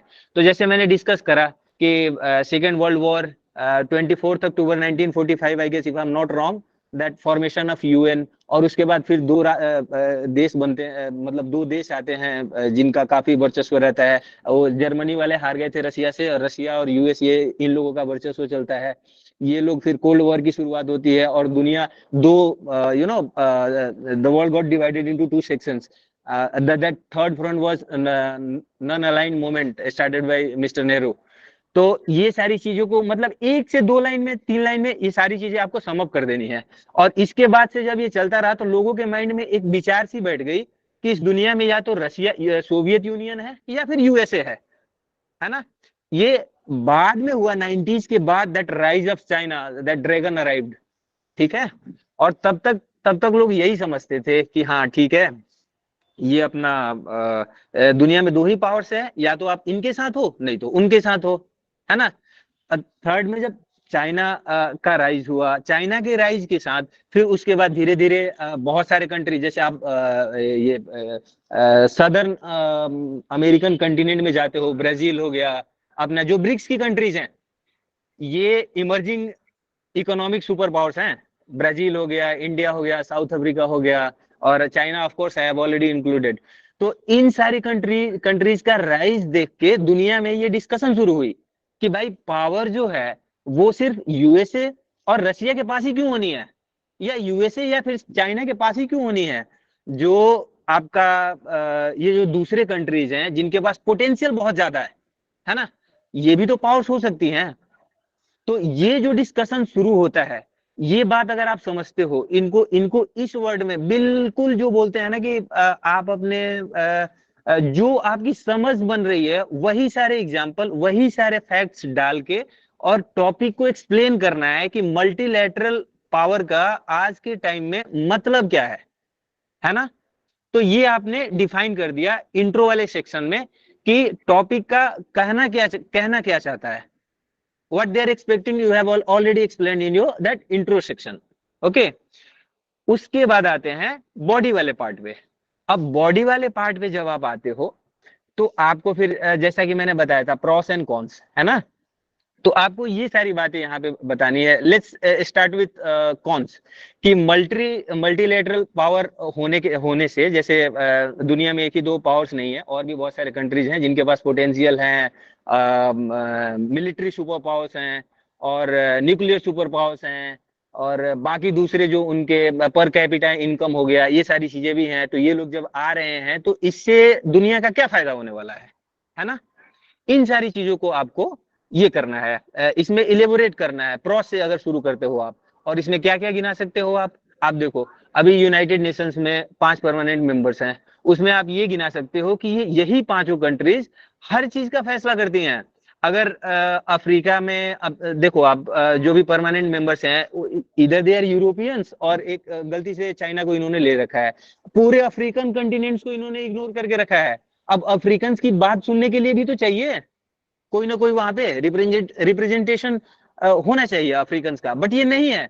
और उनके हितों से जुड़ी हुई चीजें, उनके मतलब फायदे की चीजें, जो भी सारी चीजें हैं, इन चीजों को लेकर उनका अफ्रीकन का पक्ष रखने के लिए वहां पे कोई है ही नहीं, है ना। तो ये सारी चीजें आप गिना सकते हो कि मल्टीलेटरल पावर्स होने से जब पावर का बंटवारा होता है दुनिया के देशों में, और इसके लिए सब बहुत ही क्या बोलते हैं दैट अफेक्टिव मेजर है। इसमें जो पार्टिसिपेशन है दुनिया के सारे कंट्रीज का, जो भी एटलीस्ट जो भी मेजर कंट्रीज हैं, जो पॉपुलेशन के हिसाब से, इकोनॉमी के हिसाब से, उनको बाहर आना चाहिए, यूएन में रिप्रेजेंटेशन उनको देना चाहिए। और फिर इससे क्या होता है कि उनका, जैसे हम बात करते हैं कि दुनिया में भूखमरी है, गरीबी है, हेल्थ केयर ये नहीं है, तो अगर हम उनका रिप्रेजेंटेशन वहां पे जाता है तो उनकी आवाज वहां पे पहुंचती है, फिर उनके हिसाब से पॉलिसी फॉर्मुलेट करता है। बहुत सारी ऑर्गेनाइजेशंस हैं, यूनिसेफ हो गई, WHO हो गया, ये उनके हिसाब से वो अपने पॉलिसी फॉर्मुलेट करेंगे, और definitely that will be a boon for those deprived states and countries. तो ये आप बेनिफिट्स गिना सकते हो। कॉन्स में ये गिना सकते हो कि जैसे अगर मल्टीलैटरलिज्म की बात करें तो कल को बहुत सारे कंट्रीज, अभी पाकिस्तान जैसा कोई खड़ा हो गया, है ना, जो मतलब नॉन रेस्पॉन्सिबल कंट्रीज है, न्यूक्लियर पावर तो है बट नॉन रेस्पॉन्सिबल पावर है, और ऐसे कंट्रीज को अगर आप रिप्रेजेंटेशन देते हो तो वो अपने हित के अलावा और वो कुछ सोच नहीं सकते हैं, है ना। तो मतलब वो कहीं ना कहीं टांग खींचने वाली बात हो जाती है। They will pull the legs of other countries who are trying to go ahead.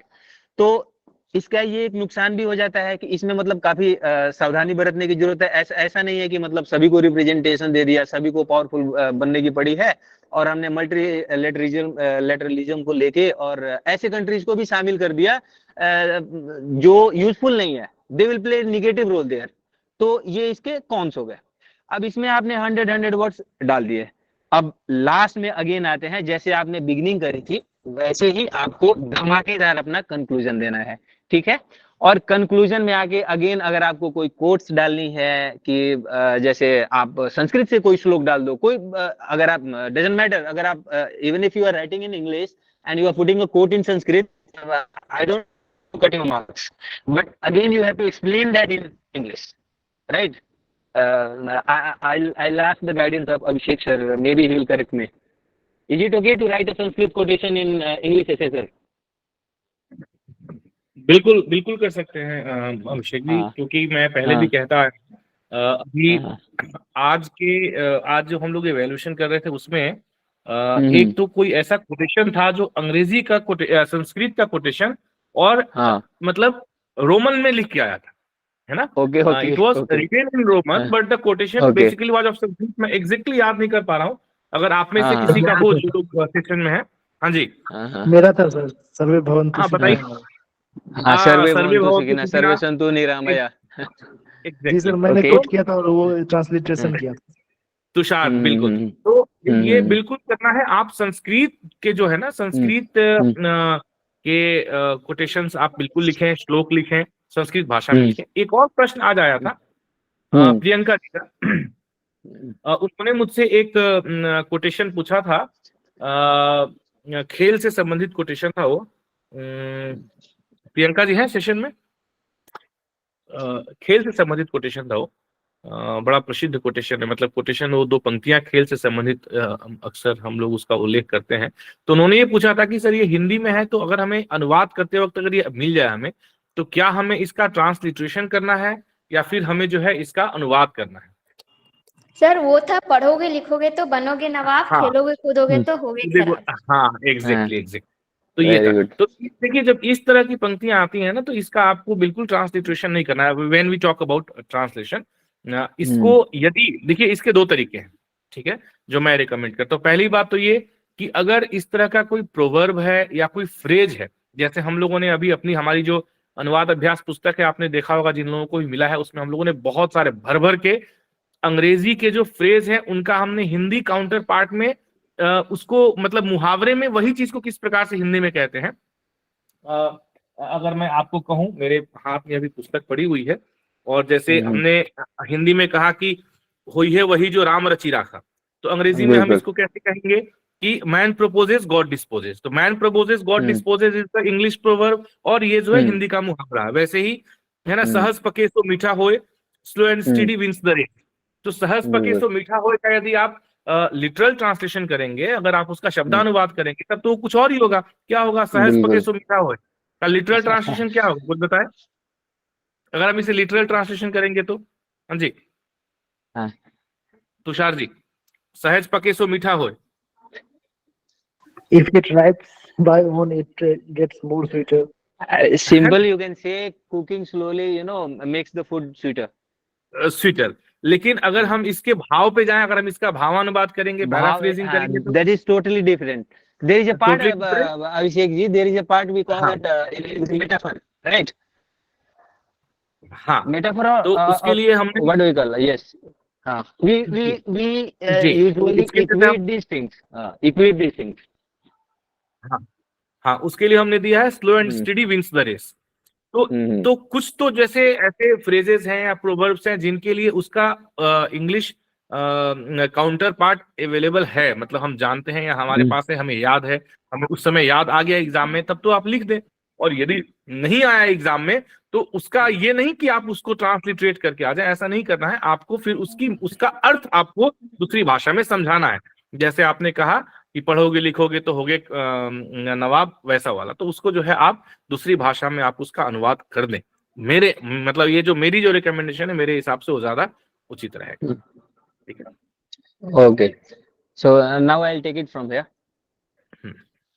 Hello, so we were on that conclusion part, right?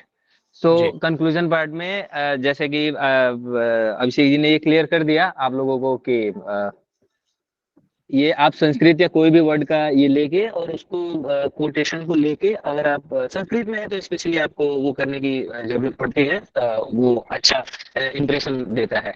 अब कंक्लूजन में जैसे मैंने बताया था, इंप्रेशन वाला पार्ट अगेन जब आप लीव करते हो किसी भी मीटिंग से या किसी भी कहीं पे गए जगह, लीविंग समथिंग, तो आपका लिविंग भी ऐसा होना चाहिए कि आप सबको सी ऑफ करते हो, सारी चीजें उसमें कवर करते हो, और जो भी आप वहां पे रहे हो उसके बेस्ड पे ओपिनियन बनने जा रहा है आपके बारे में, है ना?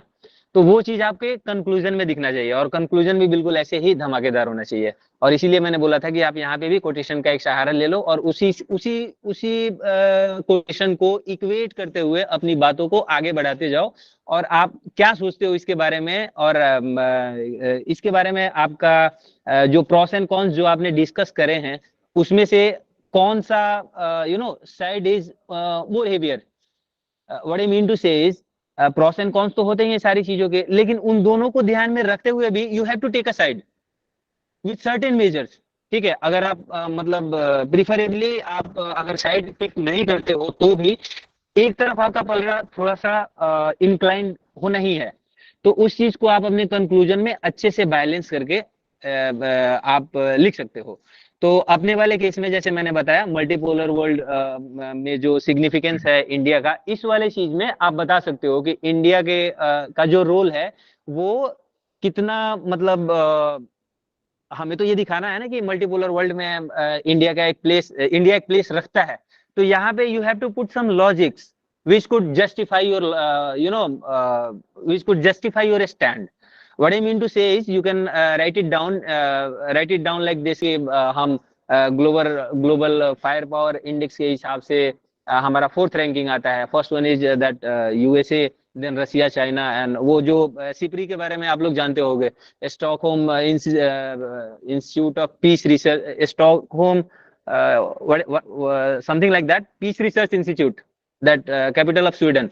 तो उनका एक रिपोर्ट आता है जिसमें वो लोग एनालाइज करते हैं हर साल कि जो फायर पावर इंडेक्स है उसमें कौन सी कंट्री कहाँ पे स्टैंड कर दी है। तो उसमें हमारा इंडेक्स इंडिया का 4th रहता है, right?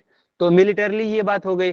Again we are nuclear power, और इसरो का जो अचीवमेंट्स हैं उसके बारे में जो रिसेंट एक्टिविटीज हुई रहती हैं, कोई भी एक चीज जोड़ दो। जैसे यूनिक चीज अभी जैसे हमारे हुई साउथ पोल पे जाने वाले मून के, हम we are the first one, no one has ever achieved this feat, we are the first one to achieve। तो इस चीज को आप जोड़ सकते हो कि हमने स्पेस में माइलस्टोन स्थापित करे हैं, हमने साइंस एंड टेक्नोलॉजी की फील्ड की बात की जाए तो top most CEOs and all those scientist, doctors, और 38% यूएस में जो डॉक्टर्स हैं वो इंडिया के हैं, 12% जो साइंटिस्ट हैं वो हमारे भारत से जाते हैं। जो ग्लोबल लीडरशिप की अगर आप बात करते हो तो हमारे इंडिया के जो हमारी जीन के ऋषि सुनक है, he is leading UK, right? Even Ireland का भी जो I guess if I am not mistaken that prime minister of Ireland और some other country in UK also, he is having his root from India, right? और Indians जहां भी हैं, Australia में या फिर कहीं भी हैं, जो भी उनके मतलब अचीवमेंट्स है, इन सारी बातों को गिनाते हुए आप ये कंक्लूजन ऐसे कर सकते हो कि जो आज का मल्टीपोलर वर्ल्ड बना हुआ है, इसमें जो global order if somebody is going to set, India is going to play a very crucial role in this, right? इस तरीके से करके अपनी बात को आप समाप्त कर सकते हो, और मुझे लगता है कि ये एक आपका कंप्लीट ऐसे होगा। अब इसके रिगार्डिंग अगर आपको जो मैंने अभी बातें बताई है, इसके रिगार्डिंग अगर आपको कहीं भी कुछ क्वेरी है तो आप पूछ सकते हैं। जी अभिषेक जी, इससे पहले आप सभी लोगों के मन में जो भी प्रश्न आए आप लोग प्रश्न पूछें, उससे पहले एक बात मैं इसमें ऐड ऑन करना चाहूंगा कि आज यह टॉपिक जरूरी क्यों था, इसको डिस्कस हमने करा। आप लोग थोड़े से सोच रहे होंगे कि ये थोड़ा सा अलग से ही टॉपिक आ गया, क्योंकि अभी तक एसएससी ने जो भी टॉपिक पूछे हैं उसमें इंटरनेशनल रिलेशंस और इंटरनेशनल प्रेजेंस को लेकर के कम टॉपिक पूछे गए हैं। पर आज जब दिन में मेरी बात अभिषेक सर से हो रही थी, तो उस समय हम मतलब ये चीज भी मुझे भी लगा कि जिस तरीके से एसएससी ना हमें लगातार जो है सरप्राइज देती आ रही है, जैसे प्री एग्जाम में हमें सरप्राइज दे दिया गया एसएससी के द्वारा, है ना। सो वी कैन एक्सपेक्ट कि अब जो है ना इस तरह के टॉपिक, मतलब क्योंकि देखिए अभी रिसेंट टाइम्स में मतलब जैसे अभी अभिषेक सर ने बताया कि इंडिया का जो प्रेजेंस है या इंडिया का जो रोल है या इंडिया का जो डोमिनेशन है, अगर हम एक शब्द इस्तेमाल करें कि we are right now dominating, और ये चीजें जो है अभी जो करंट हमारी लीडरशिप है उसकी वजह से कहीं ना कहीं संभव हो पाई है। तो ये जो डोमिनेशन है, ये जो प्रेजेंस है ना, इट इज इमर्जिंग, है ना, और इसको जो है ना एक जगह मिल रही है आज के वक्त में। तो जो चीज अभी चर्चा में है या लगातार वो हो रहा है ना, उससे संबंधित एसए के टॉपिक्स पूछे जाने की संभावना बहुत ज्यादा बढ़ जाती है। तो यदि अगर इस तरह का इंटरनेशनल रिलेशन से संबंधित कोई भी टॉपिक पूछ लिया, जैसे इन्होंने कहा एक मल्टीपोलर वर्ल्ड की बात करी, जिस मल्टीपोलर वर्ल्ड में मतलब पहले क्या था, बाइपोलर, जैसा मैं समझ पाया, मेरा बहुत ज्यादा नॉलेज इस विषय पर नहीं है, and Abhishek ji is specialist about the international relations अगर मैं कहूं, पर जितना मैं समझ पाया कि पहले बाइपोलर था, मतलब एक यूएस और एक सोवियत संघ था, और अब ये मल्टीपोलर हो रहा है। तो जो ये मल्टीपोलर हो रहा है, तो उसमें एक पोल कहीं ना कहीं इंडिया बहुत ही मजबूती से बन के खड़ा हो रहा है, ठीक है। तो अब अगर मल्टीपोलर टाइप का कोई टॉपिक मिला तो आपने ये सारे कंटेंट उसमें डाल दिए, जैसा सर ने बताया। अगर वो नहीं भी मिला, जैसे मैं चलिए इतना कॉम्प्लिकेटेड टॉपिक की बात मैं नहीं कर रहा, मैं एकदम सामान्य सा टॉपिक मान लीजिए, जैसे मैं आपको दे दिया कि इंडियन मतलब इंटरनेशनल प्रेजेंस, मतलब इंडियन इंटरनेशनल प्रेजेंस, या हिंदी में दे दिया भारत का और India as a rising power, India as a rising power, है ना, ऐसा। तो इस तरह के करके भी कोई, बिल्कुल ये ज्यादा सटीक टॉपिक आपने कहा अभिषेक जी, तो इस तरह का भी कोई टॉपिक दे देता है। तो ये सारी बातें जो इतनी खूबसूरती से बताई आज, और बहुत ही सरल तरीके से, मतलब इन्होंने एक ऐसा आपको आउटलाइन खींच के दे दिया कि अब जो है अगर भारत का इंटरनेशनल स्तर पे अगर किसी भी तरह से अगर आपको संबंध स्थापित करने की बात आए ना, तो आप बड़े आसान तरीके से जो है ना, इंडियन डायस्पोरा, हाँ बहुत अच्छा वर्ड है तुषार जी, तो आप जो है बहुत आसान तरीके से कर सकते हैं। एंड ये बहुत ज्यादा टेंटेटिव टॉपिक है, जो कहीं ना कहीं हम लोग मिस कर रहे थे, कहीं ना कहीं हम लोग, मतलब अगर मैं कहूँ तो मेरे लिस्ट ऑफ टॉपिक्स में था भी नहीं, मतलब कहीं ना कहीं इंटरनेशनल रिलेशन को लेकर के हम लोग नहीं सोच रहे थे, क्योंकि हम लोग पीछे के जो पैटर्न था उसको लेकर के हम फॉलो कर रहे थे। तो आई एम डैम श्योर कि आज का ये सेशन बहुत ज्यादा आप लोगों के लाभ के लिए मतलब फ्रूटफुल होगा, अगर आपने इसको ठीक से समझा जाना। किसी का कोई भी प्रश्न हो इससे संबंधित, इस टॉपिक से संबंधित, एसे राइटिंग से संबंधित, है ना, या एग्जाम में कैसे प्रेशर हैंडल किया जाता है इससे संबंधित, क्योंकि अभिषेक जी के पास एग्जाम्स का बहुत लंबा अनुभव है, स्ट्रगल का बहुत लंबा अनुभव है। तो अगले 5 से 7 मिनट आपके पास में है, आप अपने प्रश्न रख सकते हैं, इसका जवाब ले सकते हैं, उसके बाद हमें Before that, Abhishek sir, just I'll take 2 more minutes. I missed, you know, 2 important points in that. आप यू नो इंसिडेंट हुआ अभी, उसको आप ऐड कर सकते हो। जैसे अभी हम G20 में अफ्रीकन यूनियन को भी हमने शामिल करा है, और ये सारे जो स्टेप्स है ना, यही सारे ट्रू लीडरशिप दिखाता है किसी भी कंट्रीज को। अगर सुपर पावर किसी को भी बोलते हो and themselves only, then they are not, you know, not super power in true sense. They are selfish kind of, you know, they are thinking about themselves. But India is a country who think about, you know, that all these subcontinental that South Asian countries and that even African countries. तो ये बहुत ही important step था, जब जैसे हमने अभी G20 को G21 बनाया अफ्रीकन यूनियन को जोड़ के, है ना। इस तरह के टॉपिक उसमें ऐड कर सकते हैं। बहुत सारी चीजें हैं, टाइम कम पड़ जाएगा। अभी हम चलते हैं अपने क्वेश्चन आंसर वाले सेशन पे। मैं बस इतना कहना चाहता हूँ कि ऐसी ही जो भी चीजें अगर आप आती हैं, इन सारी चीजों को आप अपने जो आपका जो कंक्लूजन है और आप अपने स्टैंड को you can make it quite robust.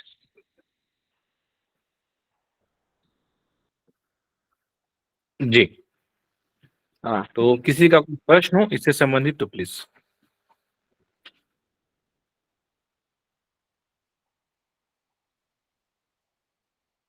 नमस्कार सर, मेरा नाम ऋतुराज है।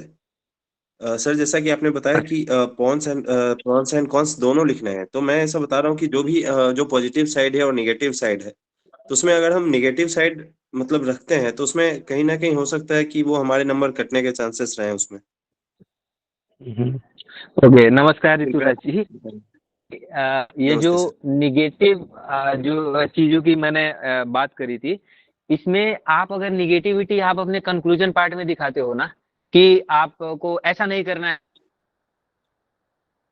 है, देना है, but when you talk about body you are analysing all the aspects.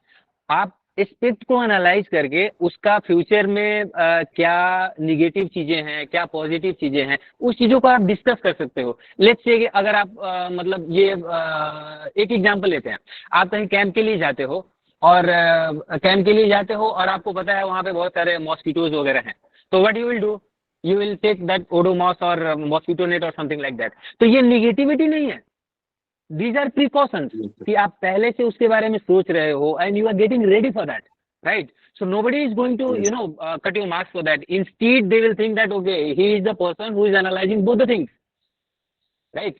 और आज के मतलब आज के क्या मतलब प्रैक्टिकली अगर आप देखते हो, इंटरेक्शन की बात करते हो या किसी भी चीज को इलेबोरेट करते हो, तो जब तक आप मतलब वन साइडेड मतलब वन साइडेड चीजों को ही लेके चलते हो तो आप कहीं ना कुछ मिस कर देते हो, है ना? तो सर वहां पे बॉडी पार्ट में कॉन्स लिखने से मेरा मतलब यही था कि जो फ्यूचर में अभी जैसे मैंने एग्जांपल दिया था पीओके को इंडिया में वापस से मर्ज करना हमारे लिए अच्छा है या बुरा। अच्छी बहुत सारी चीजें हैं लेकिन कुछ बातें बुरी भी हैं, और ऐसा नहीं है कि आप उसको छोड़ दोगे क्योंकि सामने वाला आपका मार्क्स काटने के लिए बैठा है, बिल्कुल नहीं। सामने वाले को ये देखना है कि आपने वो निगेटिव चीजें देखी कि नहीं, है ना? जी सर। तो वो चीज अगर आप अपने एसे में लेके आते हो, बॉडी वाले पार्ट में लेके आते हो, है ना, तो ये आपके I would say rather it will enhance the beauty of your writing skills and overall quality of your essay, right? Thank you. और ये आपके लिए हेल्पफुल होगा। Thank you sir. Yes sir. Okay. Hello, Abhishek sir. My name is Avantika Shishodia, and I okay. want to ask कि हम मतलब ऐसे कुछ टॉपिक्स होते हैं जिसमें कुछ एक बायस्ड ओपिनियन हो सकता है हमारा। फॉर एग्जांपल रिजर्वेशन, कुछ लोग अगेंस्ट में भी हैं, कुछ इसके फेवर में भी हैं। एक ऐसा मतलब एक बीच का रास्ता जहाँ पे हम लोग अपने ओपिनियन को किस हद तक दे सकते हैं और किस मतलब उसके बैलेंस्ड एटीट्यूड के साथ में इसको खत्म कैसे किया जाए, वो चीज थोड़ा सा एलैबोरेट करके बताइए। Very this is what I expect from my those who are preparing for such kind of examination। ये टॉपिक बिल्कुल सही बात कही आपने कि ये जो रिजर्वेशन ऐसा टॉपिक है, इसके प्रॉस में भी बोलने के लिए बहुत सारे लोग हैं, कॉन्स में भी बोलने के लिए बहुत सारे लोग हैं, और इसको बहुत मैक्सिमम लोग अपोज करते हैं। मैं who are getting benefited out of reservation, they will do anything to get the benefit of it।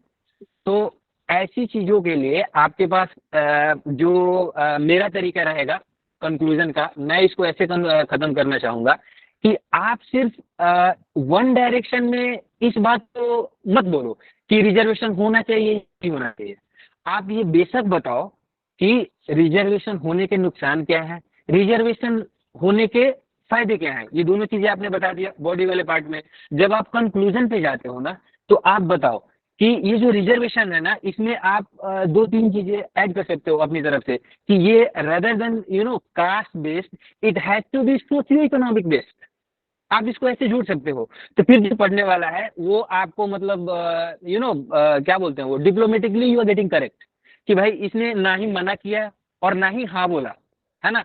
जो भी कैंडिडेट है he has represented a different idea कि ठीक है आप रिजर्वेशन जो भी दे रहे हो रखो रिजर्वेशन को, लेकिन ये rather than you are giving it to general और एससी और ओबीसी और इनको, इसको आप सोशियो इकोनॉमिक कंडीशन से जोड़ के रखो और उसके बाद एक सर्वे कराओ ना। 10 साल के अंदर हम जो पॉपुलेशन का सर्वे कराते हैं, जो हमारा जनसंख्या का काउंटिंग होता है राइट। तो उसमें क्या होता है, हम जब वो सारी चीजें करा सकते हैं तो ये भी तो करा सकते हैं ना कि किस फैमिली का इनकम कितना है ना। और इनकम बेस्ड जो रिजर्वेशन है उसके प्रति आप ये बता सकते हो कि इनकम बेस्ड रिजर्वेशन दे दो, और उसमें भी you can set time limit कि ये ऐसा नहीं होना चाहिए कि इनको दे दिया फिर उनके घर में फिर you can put certain limitation like कि ठीक है इस घर से this house hold has produced a person who has become an civil servant using the benefit of reservation, और उसके बाद भी फिर आपको कंटिन्यू रख रहे हो तो फिर ऐसे तो रिजर्वेशन खत्म होने वाला है नहीं। आप ऐसे बैरियर्स लगा सकते हो कि सोशियो इकोनॉमिक कंडीशन करके हम दे सकते हैं रिजर्वेशन, और एक बार इसका बेनिफिट उठा के किसी का भी जो social economic sorry social condition economic condition once they are able to enhance it right to a respectable level, then after then ये प्रोविजन से उन फैमिलीज को या उस क्लास को हम बाहर कर सकते हैं। इस तरह के पॉइंट रख के you can be diplomatically correct, and then you will not be kind of कि वो ये सोच रहे हैं कि हाँ ठीक है आपने कोई कड़ा स्टैंड लिया या कुछ नहीं। Instead of that they will consider that it's a kind of remedy they are needed. आज के टाइम में अगर हम देखें तो इसी तरह का रिजर्वेशन होना चाहिए। आप एग्जांपल के लिए देख लो, जनरल क्लास की लोग बात करते हैं और जनरल क्लास के कुछ बहुत सारी फैमिली जैसे हैं गांव में चले जाके देख लो, उनकी हालत मतलब जो SC ST OBC है उनसे भी खराब है, तो उनको तो रिजर्वेशन मिल नहीं रहा। तो हमें क्या करना होता है, इसलिए मैंने ये बात बोली थी कि पहले एक सर्वे होना चाहिए जिसमें मतलब ये हो कि सबका जो भी सोशियो इकोनॉमिक कंडीशन है उसके बेस पे हम एक ड्राफ्ट तैयार करें कि हमारे ओवरऑल इतने पॉपुलेशन में इतने सारे लोग हैं जिनको रिजर्वेशन की जरूरत है, और ये उस बेस पे होना चाहिए कि अगर बेनिफिट लेके और एक उनका जो जैसे BPL से कोई ऊपर चला गया, मिडिल क्लास लेवल में आ गया, मतलब ये सारी चीजें हम इनकम के हिसाब से, आजकल तो आधार कार्ड है, पैन कार्ड है, किस फैमिली के पास कितना इनकम है, सारी चीजें सरकार के पास है, तो वो दे कैन इजीली डिटरमाइन कि किसको रिजर्वेशन की जरूरत है नहीं है, रेदर देन वो कि उनको वो जनरल से बिलोंग करते हैं तो उनको नहीं देना है, कोई SC ST से है, OBC से है तो उनको देना है। ये वाला जो स्केल है इसको हटाने की बात करो आप, है ना।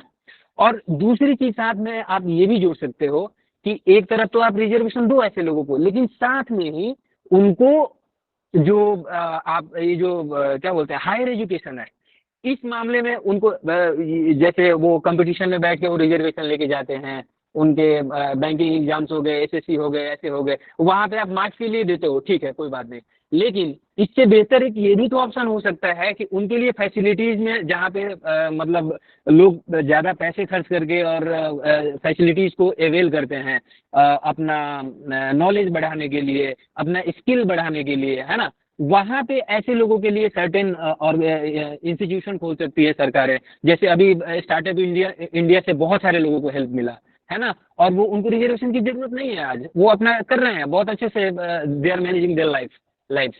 तो ऐसे मेजर्स भी हम ले सकते हैं जहां एक तो उनको ग्राउंड लेवल पे जो फैसिलिटीज है उसमें आप उनको छूट दो, सरकार गवर्नमेंट कैन फंड इट, जो फंडिंग की प्रॉब्लम है उनके पास पैसे नहीं है तो गवर्नमेंट भाई दो ना, हमारे से इनकम टैक्स लेते हो आप, डबल टैक्सेशन है आपके पास, तो ये सारी चीजें उनको बढ़ाओ। तो ये दो जो पॉइंट्स हैं ऐसे टॉपिक्स में रिजर्वेशन के मामले में आपको मतलब help you a lot to keep your in a balance state. और फर्स्ट वन इज दैट कि ये rather than making it caste based, it must be based on that socio-economic based। और दूसरी चीज ये कि ये देने के बाद आप टाइम लिमिट सेट कर सकते हो कि एक क्राइटेरिया सेट कर सकते हो कि इस फैमिली का सोशियो इकोनॉमिक कंडीशन इस लेवल तक आ गया, इसके बाद इनको रिजर्वेशन की कैटेगरी से हम हटा देंगे, ताकि जो दूसरे हैं नीचे हैं, see we are having 140 billion people in our country, तो बहुत सारे लोगों की जरूरत है ना, तो ऐसे लोगों को निकालेंगे, नए लोगों को लेके आएंगे, उनका सोशियो इकोनॉमिक कंडीशन सुधारेंगे, फिर ये this has to be a cycle.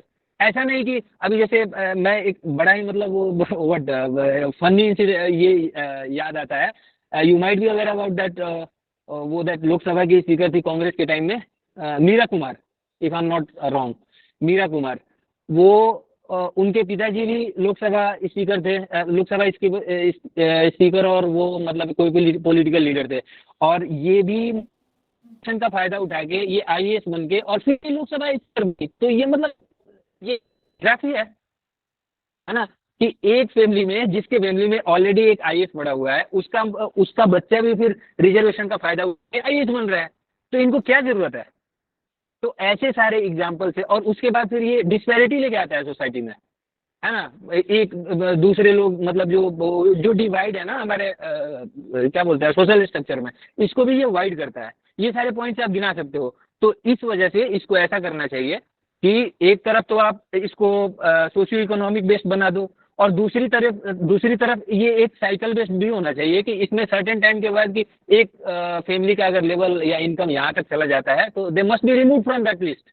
और उसके बाद फिर थर्ड पॉइंट आप ये लिख सकते हो कि साथ में आप रिजर्वेशन देने के साथ साथ उनको पैरेलल फैसिलिटीज की भी मतलब वो करो कि अभी जैसे एग्जाम में उनको आप 10 मार्क्स देते हो तो ये गलत बात है ना। अब या फिर ऐसा होता है कि वो पार्टिसिपेट करता है और कितने भी फेल हो जाए, माइनस में मार्क्स आए, फिर भी उसको जॉब मिल गई। तो ऐसा नहीं होना चाहिए ना, एक सर्टेन करो कि यहाँ तक है, और इसके लिए उनको उनके पढ़ाई लिखाई पे, उनके सहन पे, उस पर आप खर्चा करो, है ना। ये सारे पॉइंट लिख के यू कैन मेक योर ऐसे क्वाइट बैलेंस।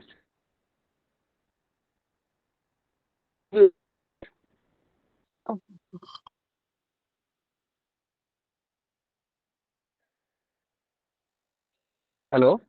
नहीं, अच्छा है अभिषेक जी, एक्चुअली प्रपोजल भी है हमारे पास कि सर एक बार एग्जाम खत्म हो जाए फिर एक दिन ना पूरे दिन का एक सेशन रख दीजिए रिजर्वेशन पे चर्चा करने के लिए। लोकसभा में तो हो नहीं रही हमारे प्लेटफॉर्म पे हो जाए, एक रिजर्वेशन और एक ख्याल से दहेज प्रथा ऐसे करके कुछ एक आध टॉपिक है। मैंने भी सोचा है कि मैंने भी सोचा है कि एक दिन रख लेते हैं, क्योंकि इस तरह के जो टॉपिक हैं जो बहुत ही कॉन्फ्लिक्ट वाले टॉपिक हैं, और इसमें अलग अलग लोगों के अलग अलग ओपिनियन रहते हैं। तो आपने बिल्कुल सही बताया कि इसको डिप्लोमेटिकली लिख करके, क्योंकि अभी फिलहाल जो है एग्जाम के पॉइंट ऑफ व्यू से हमारा मुद्दा ये नहीं है कि रिजर्वेशन मिले ना मिले, जो हो मिले ना मिले, पहले नौकरी मिल जाए फिर रिजर्वेशन का सोचते रहना आप लोग, है ना। पहले नौकरी तो मिली, नौकरी मिलने के लिए अच्छा लिखना जरूरी है। तो तो अच्छा लिखना जरूरी है। तो चलिए, बहुत बहुत धन्यवाद अभिषेक जी का। मैं लिटरली उन्होंने आज बहुत मतलब अभिषेक जी आपने बहुत सारे अच्छे पॉइंट्स कवर करे, बहुत सारी अच्छी बातें आपसे जानने का मौका मिला, और इनफैक्ट हम कह सकते हैं कि एक नया नजरिया, है ना, एक नए तरीके के टॉपिक की तरफ हम लोग सोच पाए आज के आपके इस सेशन से। तो इसके लिए आपका बहुत बहुत धन्यवाद। It's always a pleasure to be with you and students like this. हाँ, और चलिए फिर मिलेंगे जल्दी आपसे, और एग्जाम तो बहुत नजदीक आ गया है। So thank you so much once again, बहुत बहुत धन्यवाद आपका। Thanks lot. Good night.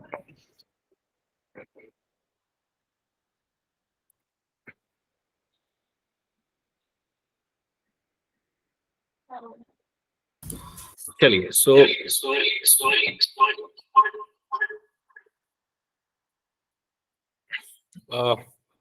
with this we conclude the session today. 38% US doctors are Indian, 12% US scientists are Indian, and 100% world's Hindi translators are Indians. बधाई हो। है ना, तो बहुत अच्छी बात है। ठीक है, सो कल के मॉक टेस्ट के लिए आप सभी को ढेर सारी बधाई। कल 4 पैसेज आपको ट्रांसलेशन करने हैं। संभव है कि बहुत लोगों को रात में नींद ना आए ये सोच के कि 4 कैसे करेंगे सर, 2 में तो हो नहीं पाता है ना, पर कोई बात नहीं, जितना कम सोए उतना अच्छा है 31 तारीख तक।